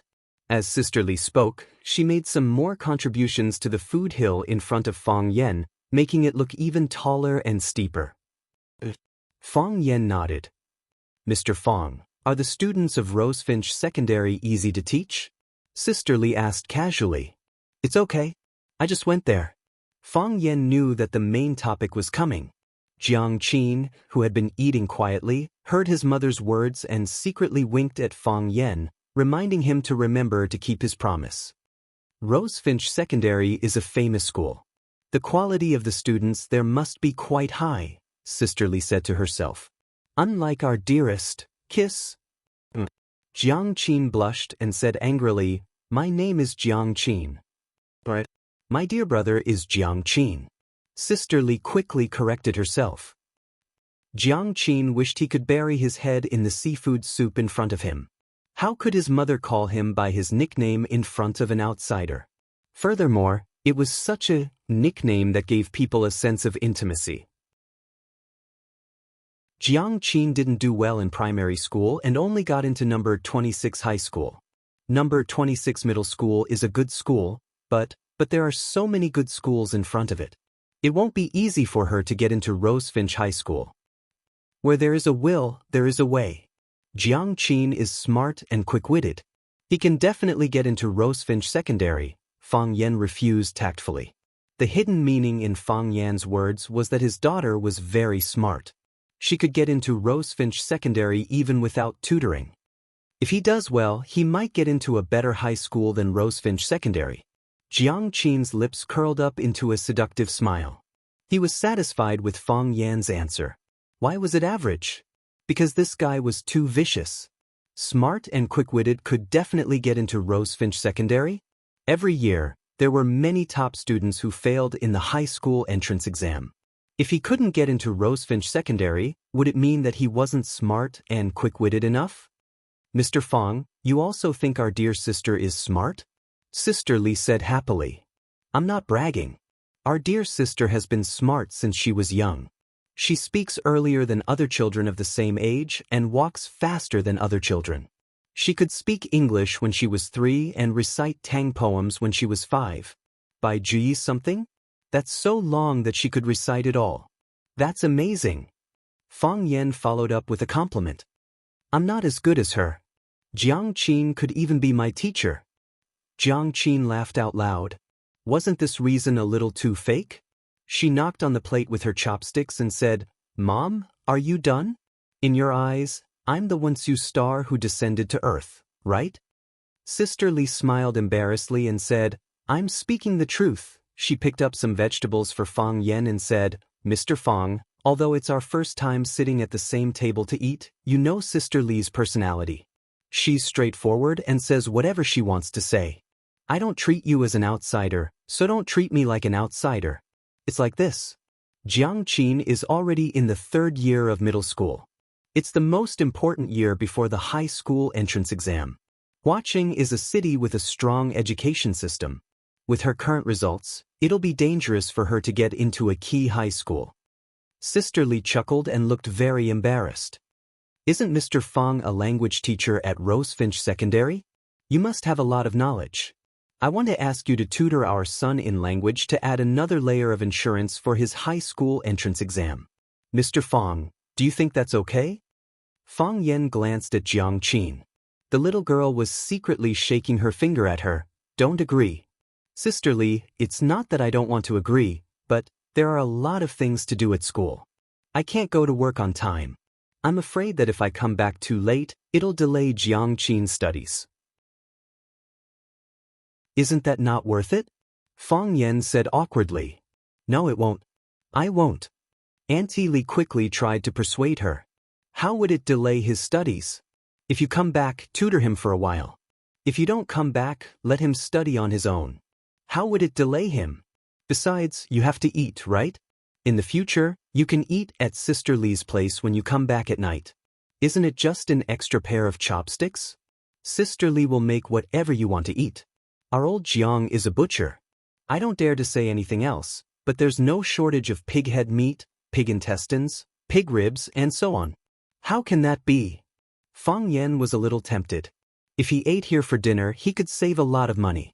At least, he wouldn't have to worry about financial problems before he got his first month's salary. As for the future, he could just say that he was busy with work and push it off. Sister Lee's cooking was still very delicious. Mr. Fong, just promise me, okay? Every parent wants their child to be good. I don't want her to be a dragon or a phoenix. She has to get into a good high school, a good university, and have a job that can feed her in the future, right? Fang Yen thought for a long time and said, Sister Lee, I don't want you to feed me, nor do I want Jiang Qin to repay me in the future. I just want what you said. Yes, which parent doesn't want their child to study well, get good grades, and get into a good university and have a good future? Poor parents in the world. Although I don't have a child yet, I also have parents. I can understand their hard work and efforts on me. They are suffering. Pa? Fang Yan's calf was kicked. That was Jiang Qin expressing his dissatisfaction. Fang Yan pointed to Jiang Qin and said, I'm afraid that Jiang Qin won't be willing. Why wouldn't he be willing? Sister Lee grabbed Jiang Qin and said, Dear, tell me quickly, are you willing to ask Mr. Fong to tutor you? Jiang Qin said with a sad face.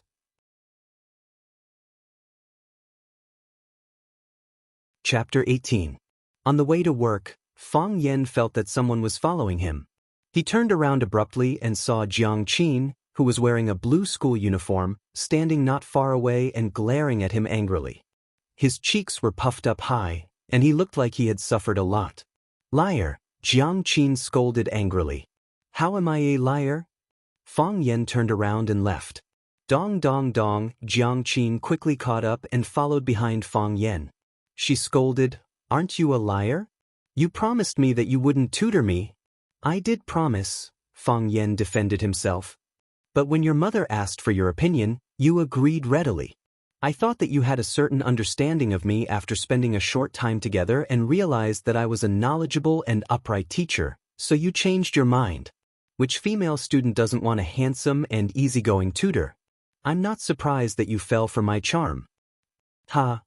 Jiang Qin laughed until she couldn't breathe. Fang Yen, teacher, how can you be so thick-skinned? I don't know that you're knowledgeable and upright, but I know that your skin is thicker than the city walls. How can you say such shameless words? Fang Yen stood at the bus stop and said to the young lady beside him, whose cheeks were rosy and even her slender neck was covered with a thin layer of pink, the most important thing for a teacher is to be consistent with what you say and do what you say. This is the truth, and I can't pretend to be modest to cover anything up. That would be a blasphemy to the student's intelligence. Bus number 19 drove over. Fang Yen waved at Jiang Qin and quickly rushed to the door. He felt that his body was as light as a swallow. How could the other people squeezing into the bus be a match for him? Don't ruin my righteousness. I know heaven sword and dragon slaying. I'm willing to be compassionate. Let me finish what I started. He had just run halfway when people surged over from all directions and surrounded him. He was stuck in the middle, unable to go in or out. He looked extremely embarrassed. Big sister, I'm a Tai Chi expert. Fang Yen patted a middle-aged woman in front of him who was the most energetic and unkindly stepping on his leather shoes with her high heels and said, It's very dangerous. I also know how to seduce your crotch. Do you believe that I can seduce your crotch? The big sister turned her head and said arrogantly. Ah. She stepped on Fang Yan's foot and jumped onto the bus. Looking at Fang Yan screaming on the spot, Jiang Qin, who was carrying his backpack, laughed so hard that tears flowed out. After finally getting into the car, Fang Yan stood far away from the woman who knew how to kick his crotch. To be able to squeeze onto the bus during the rush hour, which one of them wasn't a peerless master with rich combat experience. The few Tai Chi moves that Fang Yan knew were simply not enough. Someone patted his shoulder. Fang Yan turned around and saw Jiang Qin's delicate and flawless face behind him. Why are you here? I'm going to school. Are you the only one allowed to take bus 19? Oh. Fang Yan responded and turned around. Jiang Qin poked Fang Yan's back with her finger and said with a smile, Mr. Fang, are you really a Tai Chi expert? How can it be fake? Fang Yan nodded seriously. I didn't have a chance to show off today. I'll show you next time. So, Jiang Qin laughed even harder. This person is sick. Fang Yan stared at Jiang Qin for a few minutes and made a judgment in his heart. Mr. Fang, don't be so funny, okay? You have to know. You have to pay for it with your life. Jiang Qin said while panting. I'm not funny. Fang Yan said with dissatisfaction. He was the descendant of Fang's Tai Chi. How could such a serious fact be funny? Your words are very funny, okay?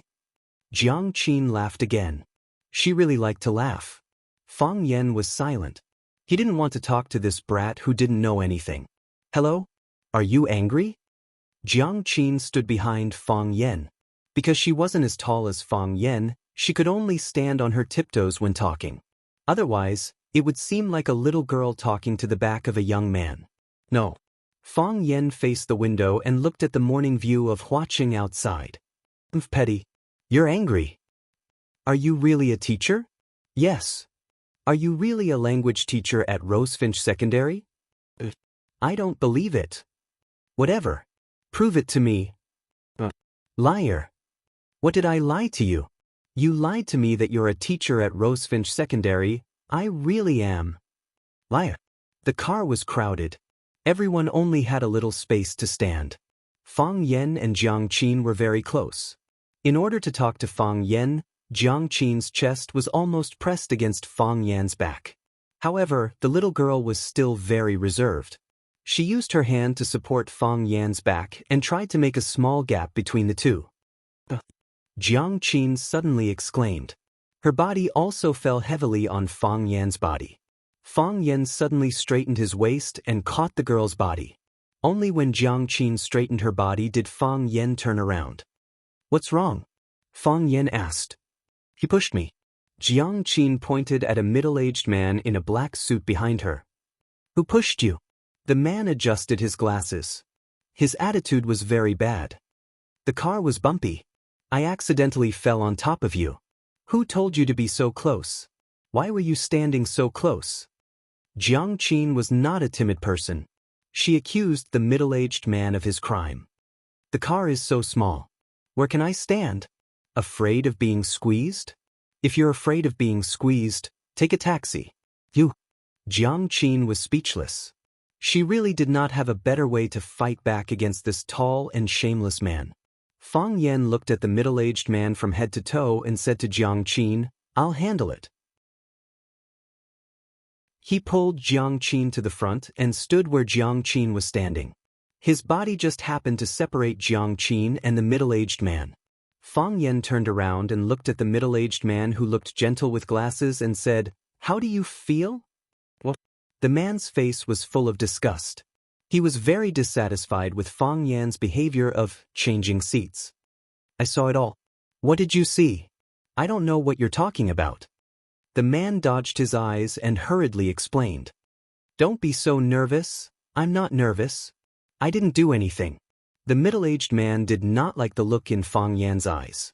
Fang Yan's eyes were very clear, but when he narrowed them slightly, they gave people a sharp and piercing feeling. He also did not like his smiling face. It was a look that said he knew everything but did not say anything. Idiot! Fang Yan scolded. I didn't ask anything. You're busy saying you didn't do anything. Don't you know that this behavior is called trying to cover up makes it more obvious? Psycho. The man scolded and prepared to leave. You didn't zip up. Fang Yan shouted.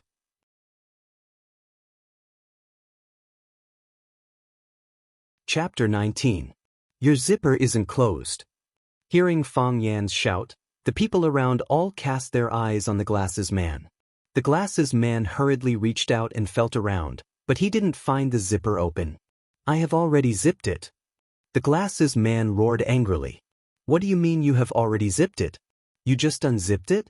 Well, you rogue beast, no wonder you always rub behind my butt. It turns out that you have an intention for me. You bus pervert, you dirty scum. I didn't. The glasses man's neck was red, and he stared at Fang Yan fiercely. I just like the youthful and attractive atmosphere of a girl. What's wrong with that? Ho Xiaopeng thought with grievance. Ho Xiaopeng had this hobby, so he liked to squeeze in the bus every day when he went to work, even if he could drive a private car. After getting on the bus, he looked for prey in the bus. Today's luck was good. As soon as he got on the bus, he saw the handsome Jiang Qin, like a small white flower swaying quietly in the dark mountains. He quickly moved and soon stood behind Jiang Qin. However, before he had time to do anything, the girl's body suddenly fell forward. He was really wronged. Are you still denying it? Are you still a human? You don't even let a man go. You compensate me for my mental loss. You compensate me for my physical loss. You compensate me for my new pants. Fang Yan stepped forward and grabbed Ho Xiaopeng's collar. He looked sad and angry as if he had just been molested. If you don't compensate me, I will follow you to your company and let your company leader judge me. Everyone was shocked. Oh my God, that man actually likes men. A boy in a student uniform shouted. It's disgusting, how can there be such a person? A young office woman exclaimed. He was standing behind me just now. Is he also interested in my butt? I will kill him.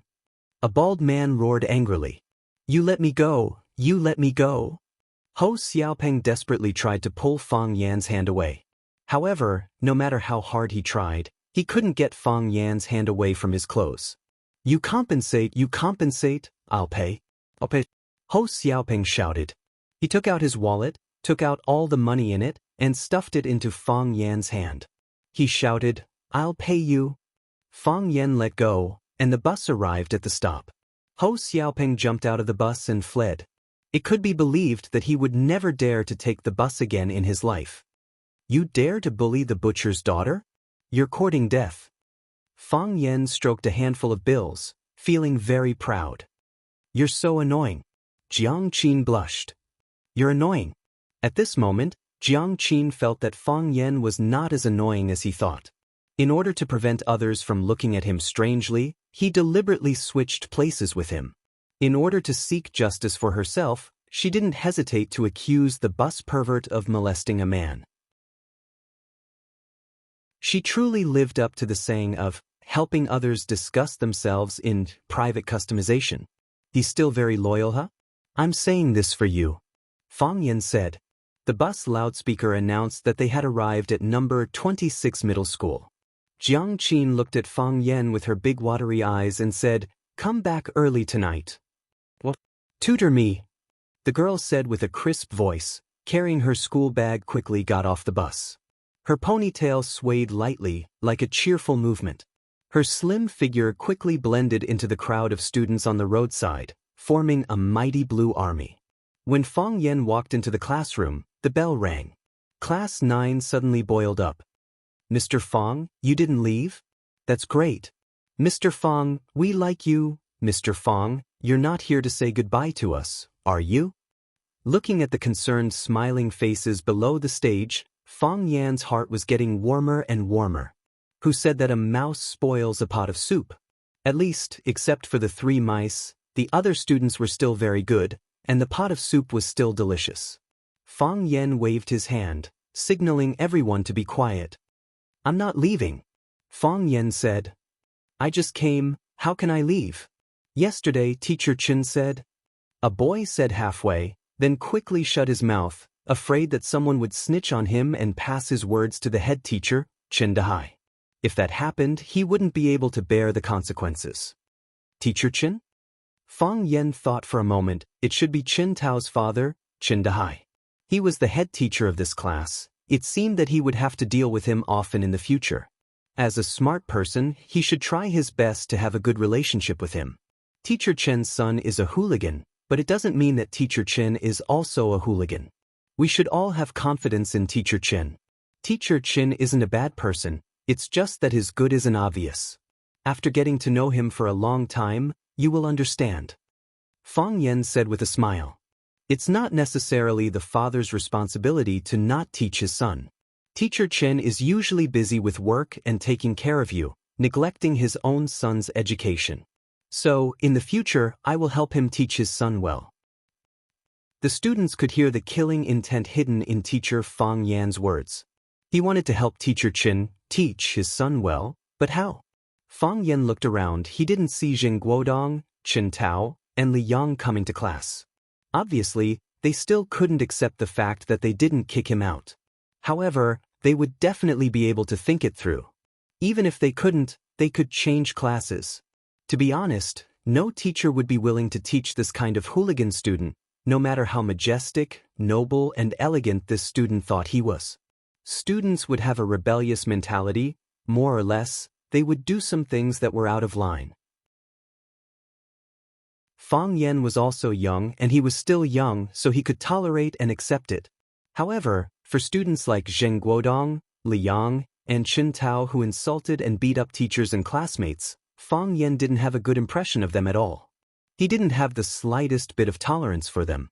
Who is the class monitor? Fang Yen asked. Zheng Guodong, a girl answered. Fang Yen was secretly annoyed. How could this kind of student be the class monitor? The class monitor skipped class to drink, broke class discipline, and affected other students' studies? Who is the language class representative? Huang Haoren stood up. Temporary. N. Note down that Jing Guodong, Chin Tao, and Li Yang skipped class. They have leave slips. A tall boy in the back row stood up and trotted to put 3 slips of paper on the podium. Fang Yen glanced at them. The 3 slips of paper were written in the same color with a cylindrical pen and the same font. Teacher, I want to ask for leave, please approve. Students Jing Guodong, Li Yang, and Chin Tao. Act first and report later? Fang Yen walked down the podium and said to a girl sitting in the front row, Lend me your pen. The girl quickly handed over the pen in her hand. Fang Yen pulled out the pen holder and wrote on the 3 slips of paper, No approval. Then he threw the 3 leave slips to the tall boy and said, They either come to class or skip class. The tall boy held the 3 leave slips as if he was holding a burning flame.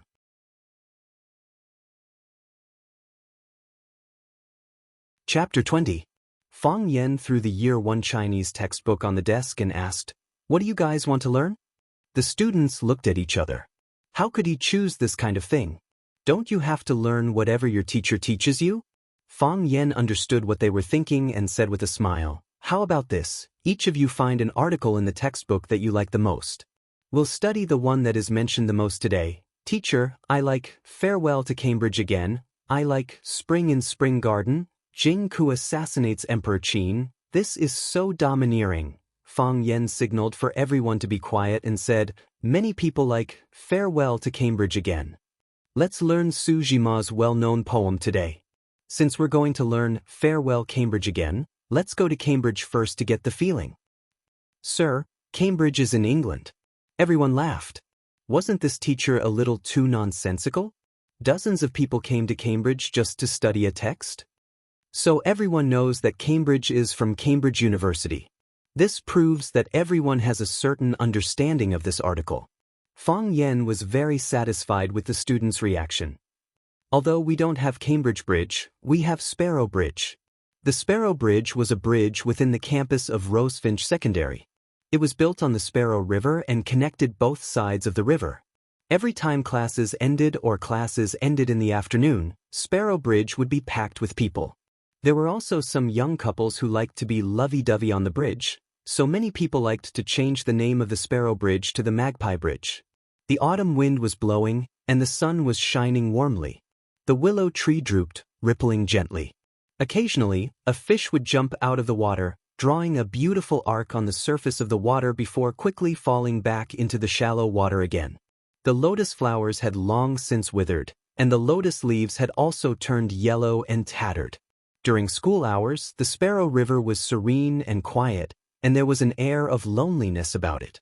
The students stood on the Sparrow Bridge, feeling both happy and amazed. "Teacher, why did you bring us here?" "Come to class," Fang Yen said. "Today, we will stand on Sparrow Bridge and learn the poem, Farewell to Cambridge Again." "Don't tease me, teacher. How do I learn it?" "That's right, there's no table or chair, and there's no way to take notes." "We don't need to take notes," Fang Yen said with a smile. "I want you to memorize it." Huang Haoren was the representative of the Chinese class. When he heard the commotion, he shouted, "Everyone be quiet. It's class time now. Since Mr. Fang brought us out, he must have his reasons. Don't you have any confidence in Mr. Fang?" On the first day they met, he was defeated by Fang Yen. However, Huang Haoren did not bear a grudge against Fang Yen. Instead, he became his loyal supporter. Moreover, after the incident, Lu Chaoga sent someone to call Huang Haoren to her office to ask about the conflict between Fang Yen, Zheng Guodong, Li Yang, and Chen Tao. Huang Haoren was not threatened or tempted by Zheng Guodong. Instead, he calmly explained the situation and expressed his and the other students' dissatisfaction with Zheng Guodong and the other two. This was also the reason why Lu Chaoga knew that Fang Yen had been wronged and stood up for him during the meeting. Fang Yen was not surprised by the change in Huang Haoren's attitude. Who did not pursue idols and heroes? "I am beautiful and strong." This was Fang Yen's view of himself. Perhaps it was biased, but he firmly believed so. Fang Yen scanned the surroundings and said, "Everyone wait." Then he quickly ran toward the other side of the bridge. 10 minutes passed, and Fang Yen was nowhere to be seen. Instead, an ebony boat was cruising leisurely on the surface of the Sparrow River. "It's Baldy," a student shouted. Baldy was the school's security guard. Because his hair was sparse and there were only a few strands, the students simply ignored the few strands of hair that he treasured and called him Baldy. As time passed, Baldy's name became more and more famous. He could only let it be. The security guard was in charge of patrolling and fishing. Because there was a Sparrow River in Rosefinch Secondary, and the students liked to play by the river or on the Sparrow Bridge, their belongings often fell into the river. Although the river was not deep and did not pose any danger to the students, they could not be allowed to dive into the water to fish for their belongings. Every time this happened, Baldy would paddle the second-hand wooden boat that the school had purchased from outside. He would use a hook or personally dive into the water to pick up the belongings that the students had dropped. It was class time now, and there were no signs of people around. No one should have dropped anything. Why was Baldy paddling the boat? As the wooden boat approached, everyone realized that the person standing beside Baldy was their language teacher, Fang Yen. "Gently I leave, just as gently as I came." A clear and melodious voice suddenly rang out in the middle of the Sparrow River. The students' gazes were immediately drawn over. It's Teacher Fang Yen. Teacher Fang Yen is reciting Farewell to Cambridge Bridge Again. Wow, so stylish. I waved gently, bidding farewell to the rosy clouds in the western sky. Fang Yen waved toward the west. His posture was elegant and affectionate. The golden willow by the river is a bride in the setting sun. The beautiful silhouette in the rippling light ripples in my heart. All the students' gazes turned to the willow trees by the Sparrow River. This was the first time they realized that the ordinary willow trees that they had ignored in the past were actually so alluring, beautiful, and beautiful. They seemed to have come to life in an instant, making people want to cherish and protect them. They wanted to give them a proper name and respect. The grass under the soft mud, swaying in the water. In the gentle waves of the Kong River, I am willing to be a water plant. Fang Yen squatted down, scooped up a handful of water plants from the bottom of the river, and smelled them bashfully. The noise stopped, and the Sparrow Bridge was silent. Everyone was brought into this poetic and picturesque scene. That handsome young man in a Chinese tunic suit, that scholarly man holding a weed in his hand, Wasn't he the famous poet who had just returned from Cambridge? The pool under the elm is not a clear spring, but a rainbow in the sky. Crushed among the floating weeds, a rainbow-like dream settles. Seeking dreams? Propping a long pole, drifting toward the greener grass. A boat full of starlight, singing in the splendor of the starlight.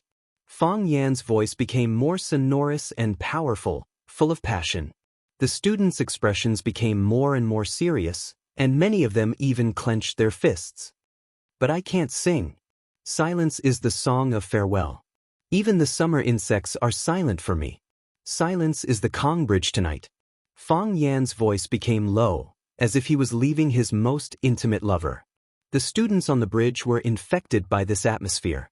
They were depressed and their eyes were wet. I leave quietly just as I come quietly. I wave my sleeves, not taking away a cloud. Fang Yan waved to the students on the shore. The ebony boat passed through the Sparrow Bridge, out of the students' sight. They were stunned on the spot, and their chests were filled with love and poetry.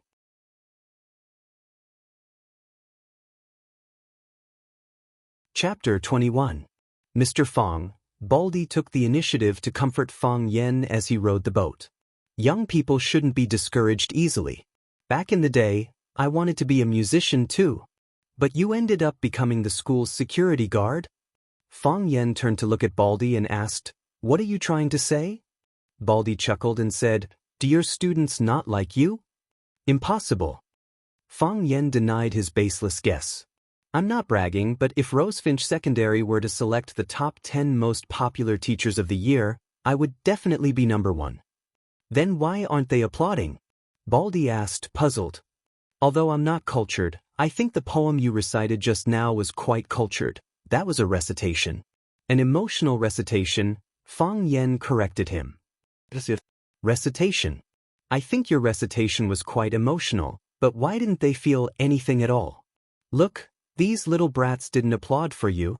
That's because it's not time yet." Fang Yan stretched out 3 fingers and then pressed them down one by one, counting 3, 2, applaud. Clatter, as if it had been discussed beforehand, applause rang out on Sparrow Bridge, mixed with the shouts of the students. "Mr. Fang, you're too handsome. You're too handsome. You're Sujima. Appa, Appa, you're my Prince Charming. Mr. Fang, we also want to take a boat." Fang Yan ignored Baldy's look of surprise and admiration and said, "Baldy, row the boat back." Baldy was very angry and said, "When you went to borrow a boat from me just now, call me Captain Kai. You can't burn the bridge after you've used me. You're a teacher, you can't call me Baldy like those little brats. That will have a bad influence on those students." "Hey Baldy," Fang Yan said. Baldy felt helpless. Fang Yan walked over and patted Baldy's shoulder. "Captain Kai, maybe those little bastards have told you before, or maybe they've temporarily forgotten about it. But, thank you. Every student who graduates from Rosefinch Secondary will have a memory of Baldy paddling a long pole in the Sparrow River. You're inconspicuous now, but in the future, in their memories, your bald head will shine with a golden light." Baldy rubbed his eyes and said with reddened eyes, "Everything about Sparrow River is great, but there are a lot of bugs. Mr. Fang, you can just call me Baldy. I love to hear it." "All right, Baldy." Fang Yan put his arm around Baldy's shoulders and laughed out loud. The boat stopped by the shore. Fang Yan waved to the students on the bridge and shouted, "Everyone, come here." Thus, the students surrounded him with a loud boom. "Mr. Fang, why did you ask for a boat? Baldy, did you drink today?" "Mr. Fang, don't tell me you want me to go on a boat and learn poetry?" "I want you to go on a boat and learn poetry," Fang Yan said with a smile. He could clearly feel that the students in the class were looking at him differently, especially some of the female students. "What do you want? I'm a teacher, okay? We're not of the same social class. Don't tell me you want to woo me? Seeking dreams? Paddling a long pole to where the grass is greener.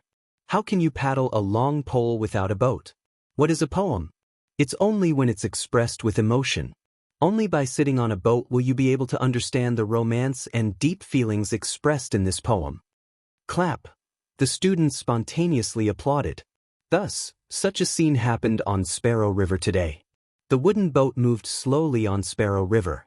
One after another, students in Rosefinch Secondary's uniforms stood at the bow of the ebony boat with their heads held high and their chests puffed out. They held books in their hands and recited loudly, "Seeking dreams? Paddling a long pole to where the grass is greener." In the process of reciting, they would do all sorts of strange actions that they created themselves. For example, when they recited, "Softly I leave, just as softly I come," they would blow a farewell kiss to the students on the shore. For example, when they recited, "The golden willow by the riverside is the bride in the setting sun," they would reveal an intoxicated expression to the girls in the class. This was a poetic recitation, a reenactment of the scene, and a creative expression.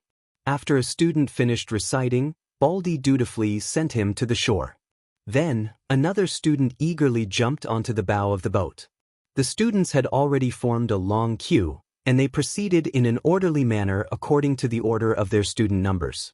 There were no arguments, no pushing, and only a happy tacit understanding. Dang, dang, dang, the electronic bell of the school rang. The students cried out in surprise. "Why is the class ending so soon? That's right, it's not my turn yet. What should we do? I don't want to end class." When Fang Yen heard the commotion behind him, he waved his hand to signal for everyone to quiet down. He smiled and said, "Doesn't everyone want to go back?" "No," the students replied in unison. "Do you still want to continue your classes on Sparrow River?" "Yes," the students shouted loudly. Some of them also shouted with grievance, "Teacher, it's not our turn yet.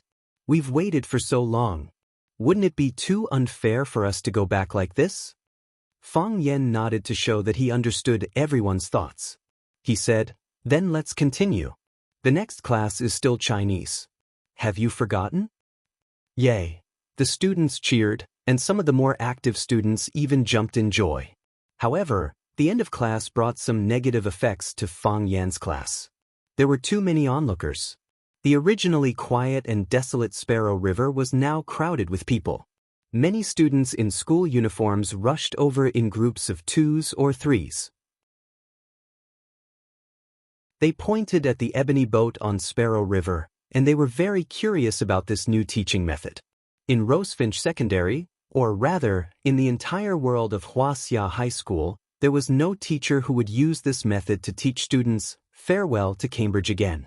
Bang bang! Someone knocked on the office door. Lu Chaoga covered the financial aid proposal for needy students in her hands and shouted, "Come in." The plump Xing Jing jogged in. First, he eagerly filled Lu Chaoga's teacup with hot water. Then, he said with a smile, "Principal Lu, something strange happened in the school." "What strange thing?" Lu Chaoga asked expressionlessly.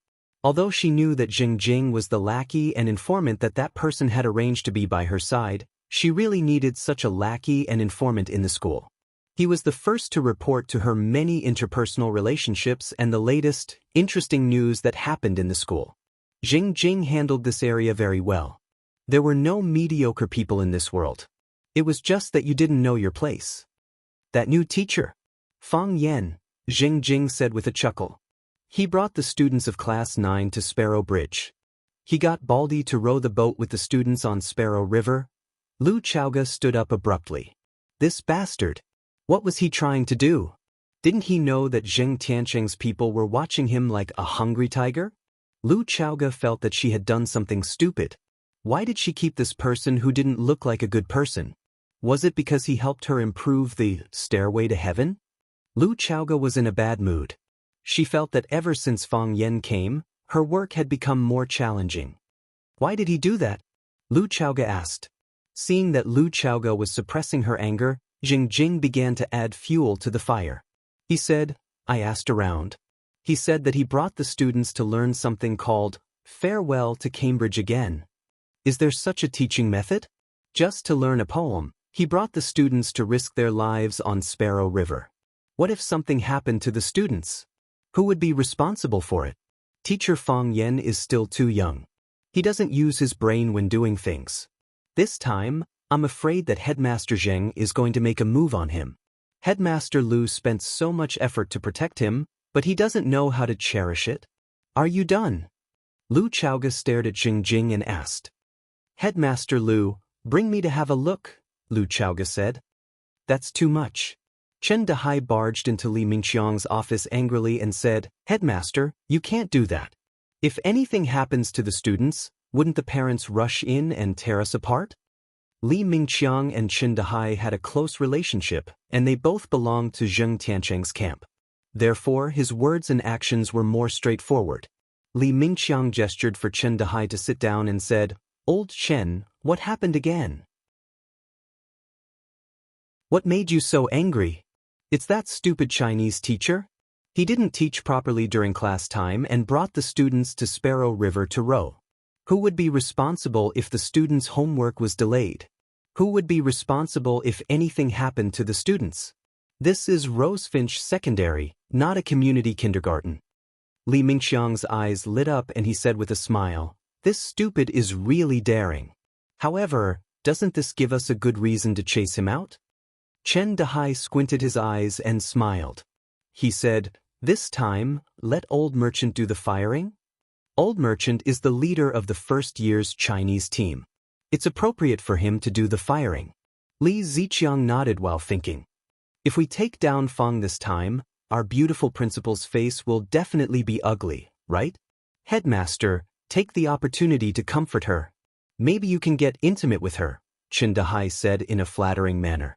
Li Ziqiang's sharp eyes swept over Chen Dehai and said, Old Chen, some things can't be said carelessly. You'll bring trouble to yourself and me. I understand, Headmaster. Li Dehai quickly apologized. He thought to himself that with the protection of that god, it would be like a mantis trying to stop a chariot if they wanted to touch that woman. He was full of powerlessness. Just be careful in the future.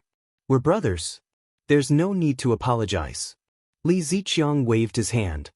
Call Old Merchant over. I'll talk to him. This is such a serious matter. As the leader of the Chinese team, he has to stand up and say something. Hey, Headmaster. I'll go get him now. Chen Dehai agreed with a smile. Last time, he managed to escape. This time, let's see how he escapes. Old Chen, that's not right. We're trying to calm down the teachers of Rosefinch Secondary and chase some black sheep out of the school. Headmaster, you're the best. Chen Dehai and Li Ziqiang looked at each other and laughed heartily.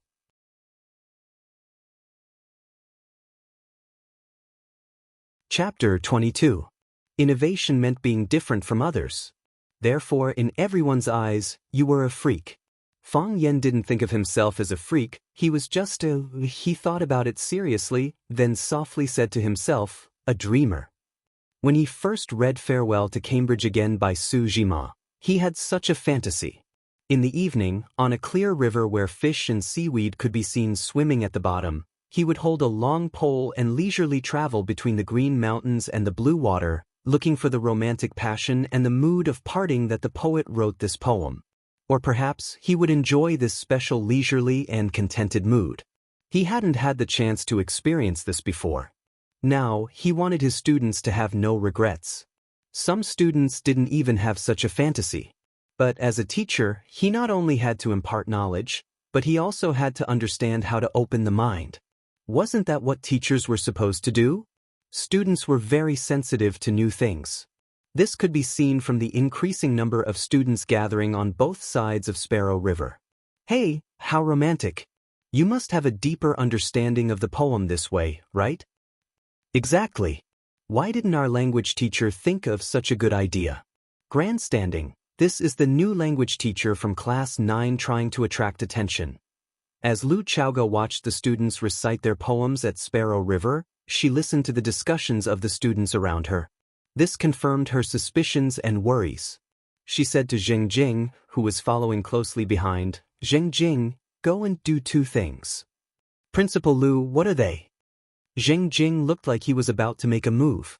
Was she going to call Fang Yan over and give him a good scolding? First, write an application form for extracurricular activities and leave it on my desk, Lu Chaoga instructed bluntly. In Fang Yan's name.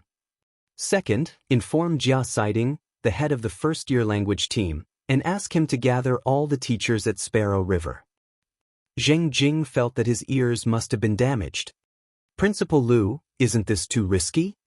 Lu Chaoga sneered and said, it's risky if we don't do this. Lu Chaoga was a very smart woman.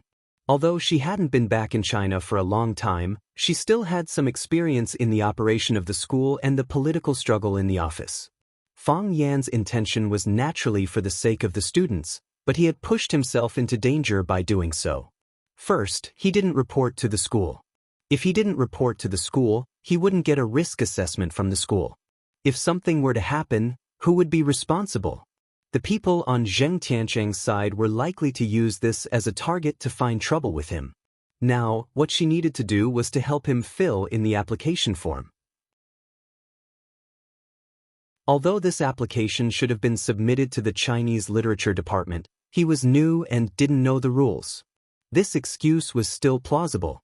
Secondly, his novel teaching method had not been discussed and approved by the language group. This would embarrass all the language teachers and make things difficult for them. If she took the initiative to make Fang Yan a role model, she could clearly and unmistakably tell everyone that Fang Yan's method was correct. Then they could only learn from him without the right to question him. This would save Fang Yan a lot of trouble. Of course, it would also add a lot of burden to his teaching career in the future. Jealousy existed everywhere. If a new teacher became a role model in the school after only 2 days, what would the other teachers think of him? Of course, Lu Chaoga didn't care about this, and she believed that Fang Yan wouldn't care either. A person who didn't attract jealousy was a mediocre person. From this lesson with Fang Yan, she knew that the overly young fellow was actually the same type of person as her. Principal Lu, what I'm saying is that we don't need to go against Director Zheng and the others for a teacher like Fang Yan who likes to cause trouble. Even if we manage to save him this time, what about next time? You definitely won't understand. Lu Chaoga stared at Zheng Jing with her beautiful eyes and said word by word, I'm not protecting Fang Yan. I'm protecting Rosefinch Secondary, protecting the students of Rosefinch Secondary. I don't quite understand. You don't need to understand. Lu Chaoga glanced at him coldly. Execute. Yes. Principal Lu. Zheng Jing was unwilling to give up. He glared fiercely at where Fang Yan was standing, then quickly ran towards the direction of the teaching building. Fang Yan didn't think too much. He was just doing what he wanted to do to his heart's content. Gossip was a fearful thing, but if you didn't do anything, that would be the truly terrifying thing. What were mediocre people's favorite things to do? To desperately drag you to the same starting line as them. This would make them look better, and they could proudly say to others, look, we're all the same. More and more students gathered to watch, and this created a lot of pressure for the students who were about to board the boat. Some students were very daring. The bigger the stage, the more excited they were. However, more students were afraid of being in front of the stage. The number of people watching from both sides of the Sparrow River was comparable to the number of students attending a large-scale school event. And the students of Class 9 were the performers on stage. I know you're all very nervous.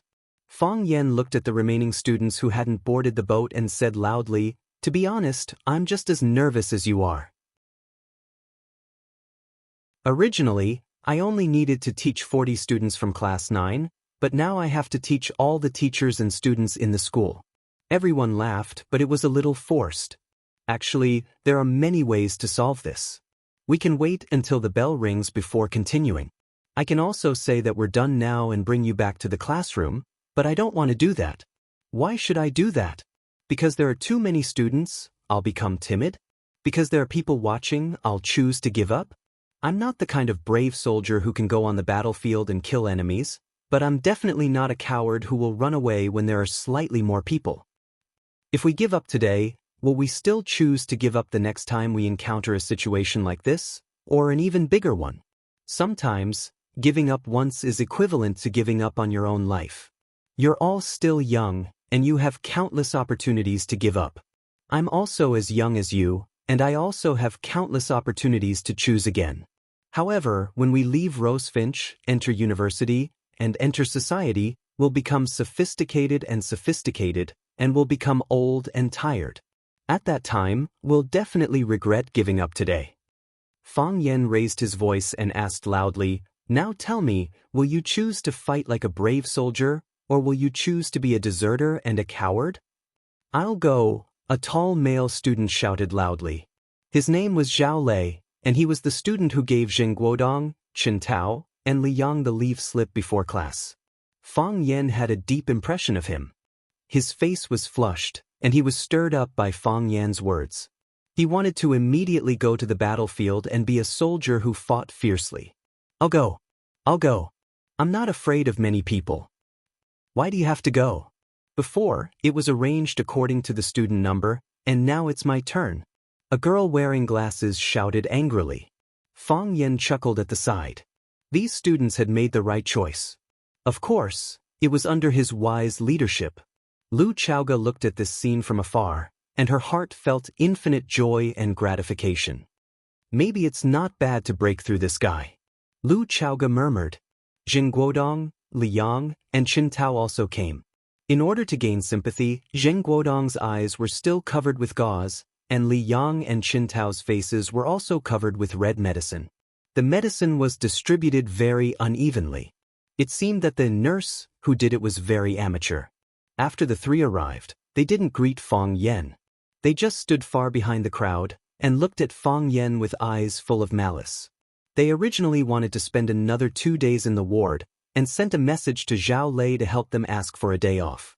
They didn't expect Zhao Lei to quickly send them a message. If the teacher doesn't approve the leave slip, you can either come to class or skip class.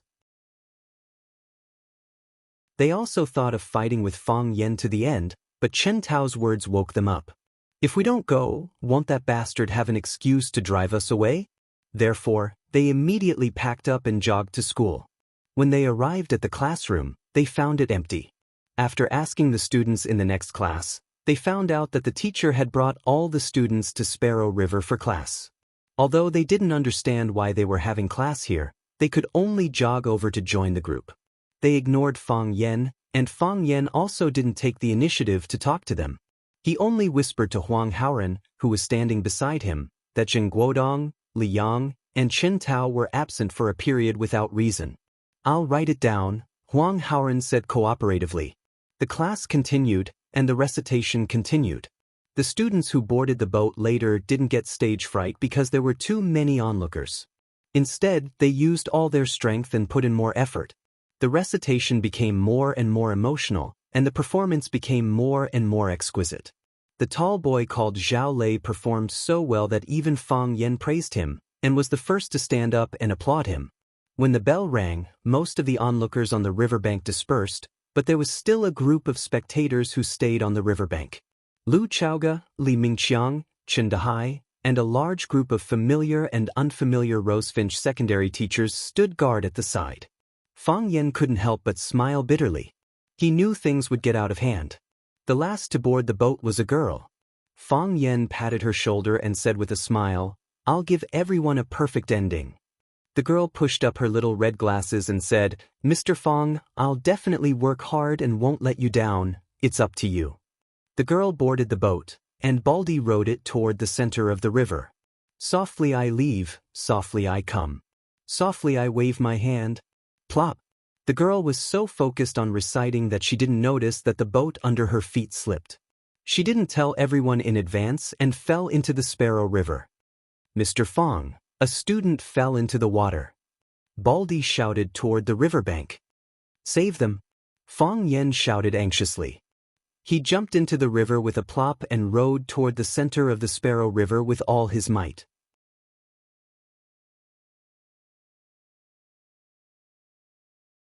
Chapter 23. The atmosphere in the conference room was tense, and the air was filled with the smell of gunpowder. The school leaders of Rosefinch Secondary had held meetings for 2 consecutive days just to deal with the teacher. This was something that had never happened in the history of Rosefinch Secondary. The principal of Rosefinch Secondary, Zhang Xiaofeng, played with the cigarette in his hand and scanned the room. "Everyone please speak." No one spoke. "What? No one wants to speak?" Zhang Xiaofeng grinned. "Clamoring for a meeting, but now that everyone is here, no one is willing to speak. What's going on?" Lu Chaoga sat up straight, but she was drawing on her notebook with a pencil. She was drawing a snowfield, a very difficult flower arrangement technique. She was only looking for inspiration now, so she didn't dare to ruin those expensive flowers. Li Mingqiang crossed his arms and lowered his head. No one knew what he was thinking. Everyone else also lowered their heads and maintained a meditative state. If no one wants to speak, shall I announce the end of the meeting? Zhang Xiaofeng said as he knocked on the table with his fingers. Principal, it's not that we don't want to speak, but we don't know how to say it, Jia Siding, the leader of the language team, said with a troubled expression. Originally, Fang Yan was not qualified to attend today's meeting. However, because Fang Yan was a teacher of the Year 1 Chinese Literature team, and because the incident this time was indeed within the jurisdiction of the Chinese Literature team, Office Director Fu Chong personally called him and invited him. Huh. Zhang Xiaofeng frowned. Leader Jia, what's the problem? This isn't the first day we've worked together.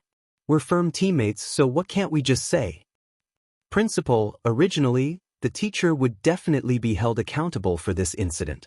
Jia Siding glanced at Lu Chaoge and acted like he was ready to go all out. Taking students to Sparrow River during school hours and causing a female student to fall into the water, how serious of a dereliction of duty is this? Lu Chaoge's hand didn't stop drawing. She didn't even raise her head as she said, Team Leader Jia, you still don't understand the situation? Teacher Fang Yan isn't bringing the students to Sparrow River to play. He's bringing them to study the essay, Farewell to Cambridge Again. This is something that all the teachers and students in the school know. How did it become a dereliction of duty in Team Leader Jia's mouth? Principal Lu, I'm the leader of the first-year language team. You said that Fang Yan brought students to Sparrow River to study, but why didn't I see any applications from him? Not only did I not see it, the entire Chinese literature team did not see it either. Also, for every novel teaching method, we need to discuss it in the language group. If the results are good, we will strongly support it. If the effect is not good, it will waste time and energy. We will stop it in time. Let's not discuss whether Mr. Fang's teaching method is good or not. He didn't inform us in advance, which is a violation of the system. Jia Siding looked at Lu Chaoge and pleaded, Principal Lu, you have to understand our difficulties.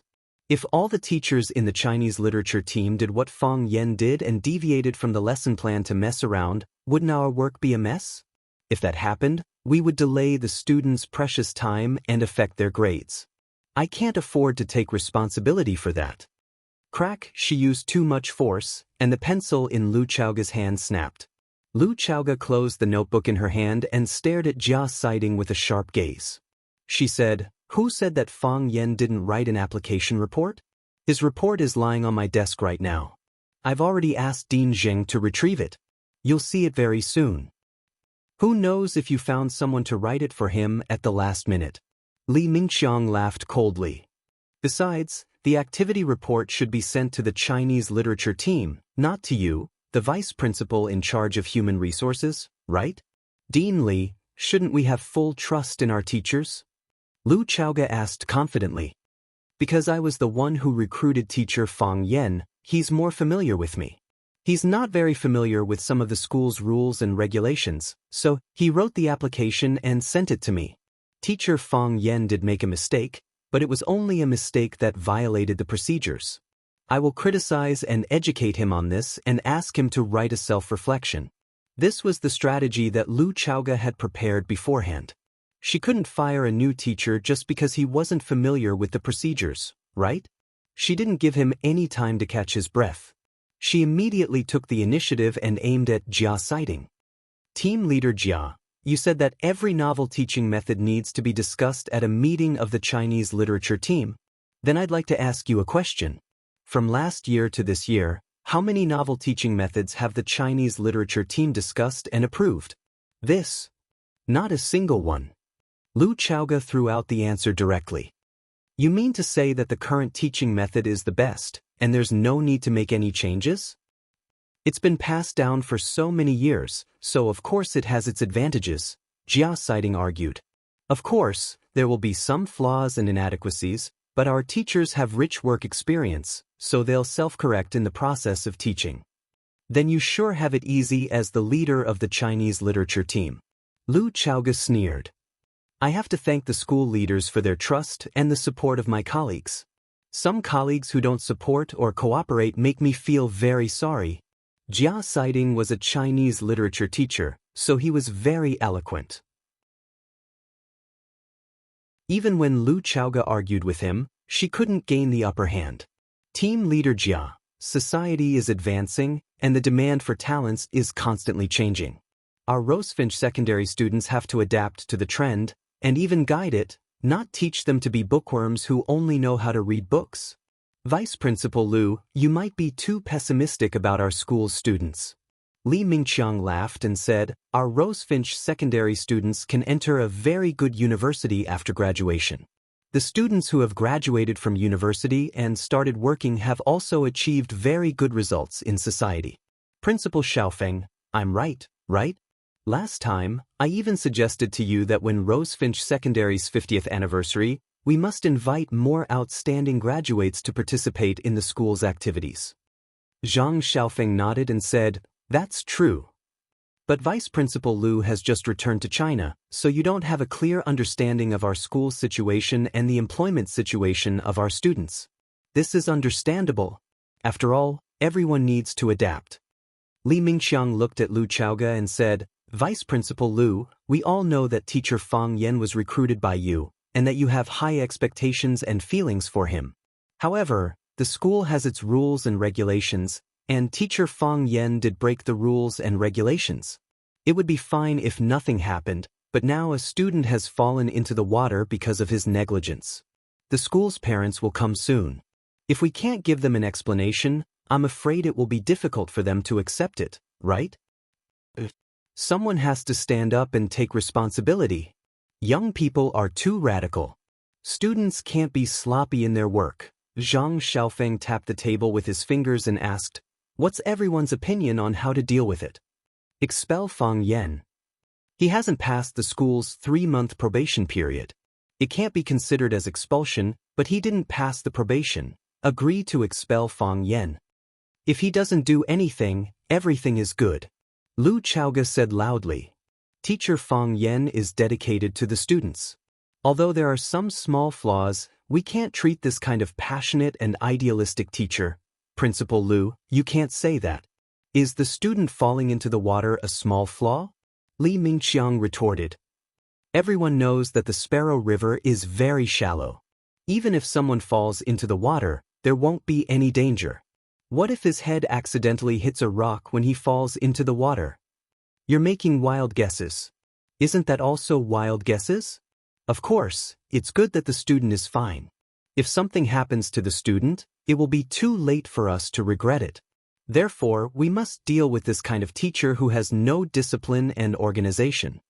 Dong dong dong, Zhang Xiaofeng knocked on the table and said, everyone let's vote. Those who agree to expel Fang Yan, raise your hands. Except for Lu Zhaoga and Zhang Xiaofeng, everyone else raised their hands.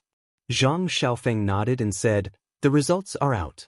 The school's board of directors has decided to expel the language teacher of grade 1, class 9, Fang Yan. Li Mingqiang and Jia Siding looked at each other.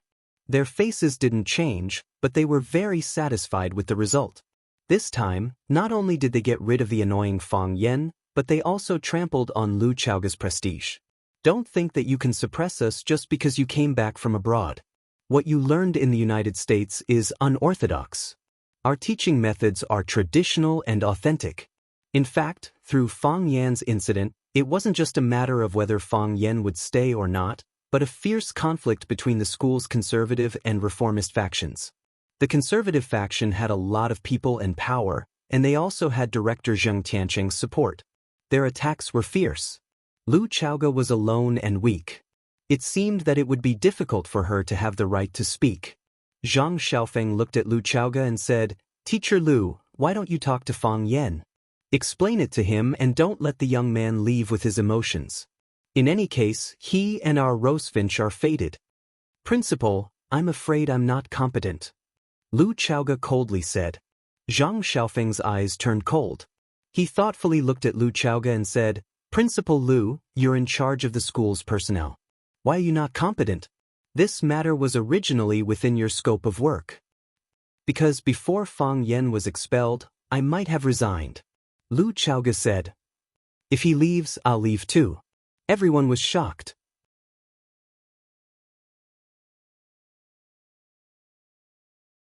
Chapter 24. The girl who fell into the water was called Zhu Fang. Because her student number was 40, she was the last one to board the ship. She was lying on the hospital bed in the school infirmary. Her hair had been dried and her wet school uniform had been changed. She was wearing a disposable hospital gown. Looking at Fang Yen and her classmates standing in front of her, Zhu Fang said with a pale face and guilt, Mr. Fang, I'm sorry. I didn't complete the task. I've let you down. Originally, she was full of confidence and wanted to give everyone a perfect ending, but because of her carelessness, these two classes became a farce. Her heart was very uncomfortable. She felt sorry for everyone standing in front of her. You didn't let me down. Fang Yen said with a smile. You did a good job. He boarded the boat courageously and recited the poem passionately. It was just that he slipped a little. This is a mistake that anyone can encounter. It has nothing to do with you. But don't think too much. Fang Yen comforted her softly. It's okay. You have a good rest. Maybe your parents will come soon. Explain it to them. Don't let them worry. Leave the rest to us. My parents? Zhu Fang was stunned. How did they know? They are your parents. They have the right to know everything about you. Fang Yen said with a smile. The reason why Zhu Fang's parents could come so quickly was naturally because some people with ulterior motives tipped them off. Their daughter fell into the water at school. The parents' emotions could be imagined. However, Fang Yen didn't think there was anything wrong with what he did. Which parent didn't care about their child? Putting oneself in their shoes was the heart of Buddha. If he had a child, he also wanted to know every little bit of the child's learning. If it was his opponent who made a mistake, he would do the same. Zhu Fang got up from the bed and looked firmly at Fang Yen, saying, Mr. Fang, don't worry. I will explain it to my parents. I accidentally fell into the water. It has nothing to do with you. Fang Yen shook his head and said, It has something to do with me. I should have done my job more thoroughly and carefully to ensure your safety. Don't worry, this kind of situation won't happen again. Thank you, Mr. Fang, Zhu Fang said gratefully. Fang Yen turned to look at the students of Class 9 and said, Go back to class quickly. Don't let the teacher wait too long. Also, after today's recitation, you should have a deep interest in the poem, Farewell to Cambridge Again, right? Go back and find more famous experts to interpret it, as well as Su Jima's mood and state of mind when he wrote this poem. That way, you will have a more comprehensive and systematic understanding of this poem. Consider this my homework for you. I can also tell you frankly that I won't check it. Huang Haoren walked over to Fang Yen and said, Mr. Fang, are you all right? Fang Yen patted him on the shoulder and said with a smile, What could happen to me? Exactly. What could happen to Mr. Fang? Zheng Guodong squeezed out from behind the crowd and said with a face full of joy, The most serious thing is to be expelled from school. What's the big deal? Isn't it Mr. Fang? Exactly. Mr. Fang is such a talented person. Where can't he find a job to support his family? If he leaves Vermilion Bird, he might even be able to find a school to be a teacher in. Li Yang added insult to injury. Mr. Fang, don't worry. We will miss you. Chen Tao's face almost cramped from laughing. This guy was too funny. He originally wanted to attract attention by sensationalism, but he didn't expect to lose his reputation and be expelled from school. Zheng Guodong, you've gone too far, Huang Haoren said angrily. Exactly. How can you talk to Mr. Fang like this? Zhu Fang accused. Old Zheng, don't go too far. Mr. Fang is quite a good person. Zhao Lei and Zheng Guodong's friends didn't stand on their side. What? You can't stand it anymore? Zheng Guodong sneered. If you can't stand it, find a way to make him stay. Exactly. A bunch of mouth cannons. Li Yang shouted. He had already received the news that Fang Yen would leave this time. Fang Yen stared coldly at Zheng Guodong and said, You think you've won by driving me away? What do you think? Jing Guodong said with a smile. Don't tell me you've won? You've already lost. Haven't you noticed yet? How did we lose? Without a good teacher like me, it will be the biggest regret of your life. Although you're not willing to admit it now, haha, it's really funny. What's so funny about laughing? Let's fight according to the rules of Jianghu. Fang Yan looked at him with a smile. Jing Guodong couldn't laugh anymore. Li Yang and Shen Tao couldn't help but take a step back. They were scared by Fang Yan. You see, I'm not wrong, right? Fang Yan said. If I were your teacher with your IQ, it would be difficult for me to let you receive any knowledge education, but more or less, it would give you some courage, teacher Fang Yan. Fang Yan. Jing Jing's shout came from outside. Fang Yan walked to the door and asked with a smile, Director Jing, you're looking for me? Jing Jing looked at Fang Yan with a strange look and said coldly, Principal Lu is looking for you. Okay, I'll go now. Fang Yan nodded. But he had some doubts in his heart. Although Jing Jing looked down on him before because of Principal Lu Chaoga, he was more or less close to him. What happened today? Was his chrysanthemum raped or extorted to spend money? When Fang Yan and Jing Jing walked away, Jing Guodong said coldly to the students of the 9th class, Don't blame me for not telling you in advance. It's better to stay away from that bastard. He has been expelled from the school, and I still want to get along with you all day long. If you anger me, you'll have to bear the consequences. Don't tell me the answer, let me guess first. Fang Yan walked around the corner, looking like he was thinking hard. Is this 100 birds looking up to the phoenix? No, it doesn't look like it. There aren't as many kinds of flowers. This is called a sky full of stars? Also not.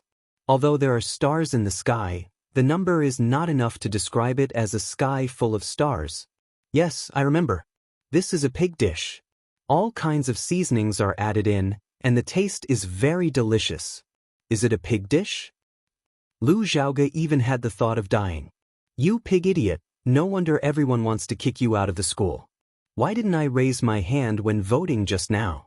You call my colorful beauty a pig butchering dish? You are the pig dish. Wrong? Fang Yan asked carefully. Teacher Fang Yan, come and sit here, Lu Chaoga said expressionlessly. Okay. Fang Yan answered. Principal Lu, don't be so polite to me, just call me Xiao Fang. Xiao Fang, it's kind and intimate. Fang Yan was very satisfied with this title. Xiao Fang, I'll call you Fang Yan. Lu Chaoga really couldn't call him that. Is that girl okay? She's fine. She was just accidentally startled. Are you all right? I'm fine, Fang Yan said. Isn't she sitting in front of you in one piece? You are fired, Lu Chaoga said. Fang Yan was shocked and asked anxiously, Are you still giving me my salary for these 2 days? Shouldn't you care more about your students? Lu Chaoga raised her eyebrows and reminded him. I care about them very much, Fang Yan said. Is my salary paid by the month or by the day? According to the labor law, you have to compensate me for 3 months' salary when you fire me, right? Otherwise, I will sue you for illegal labor treatment. Lu Chaoga felt it was really difficult to communicate with him. The issue we are discussing is very important. Principal Lu, you can't keep silent at this time. Fang Yan urged. You will make me have a bad guess. I don't know if they will give you 2 days' salary or not. I don't know if they will give you 3 months' salary. Lu Chaoga tried to make her eyes look directly at Fang Yan's face that made people want to punch him and said, I quit. Fang Yan was quiet. After a long time he asked, Is it because of me? Also not. It's not easy to do things in China. Fang Yan smiled. Lu Chaoga frowned and said, What else did Jing Jing say to you? Fang Yan pointed to the bookcase behind Lu Chaoga and said, It's all in English and French, which proves that your English and French are very good. People like this usually have a background of studying abroad. In addition, I saw your resume on the school's official website. You are the education queen of American high school, but when you come back to China, you hit walls everywhere. It must be a very bad feeling, isn't it? You understand everything. I don't understand what I shouldn't understand, Fang Yan said. That's right. Lu Chaoga decided to let go of her modesty and have a good talk with Fang Yan. The things this young man had brought her surprises again and again. Of course, there were also scares. Your thing is just a prelude. The real reason why I quit is because this school is too conservative. They invited me back just to set up a signboard to tell the outside world that their school can accommodate talents, and the best high school teachers in the United States are also hired by them with high salaries. But when I have any ideas, they restrict me in every way, so that my hands and feet are tied, and I can't do anything. So when you see me, it's like you see a bright light in a direction? Fang Yan asked shamelessly. I am the star in the sky, the navigation tower in the sea, and the guide for you to reach the other side? Yes. Lu Chaoga resisted the urge to vomit and said with gritted teeth. You support me because you see the hope of reform in me, Fang Yan continued. You want me to help you charge and break through the enemy lines, to tear open holes in their solid camps and rigid minds. In fact, we are the same kind of people. No, you are my people. Lu Chaoga corrected Fang Yan's statement. Fang Yan thought about it and said warily, You won't ask me to provide bedtime service, right? I am a man of principle. If the price is not fair enough, even if you are my boss, I will refuse. You're tuning in to the Passion Pages YouTube channel. We're so grateful for your support, and don't forget to subscribe to join us on this incredible journey through captivating stories. Your generosity through donations truly makes a world of difference, as it's the primary source of revenue that allows me to expand and enhance this channel for you. Thank you from the bottom of my heart for being a part of this adventure.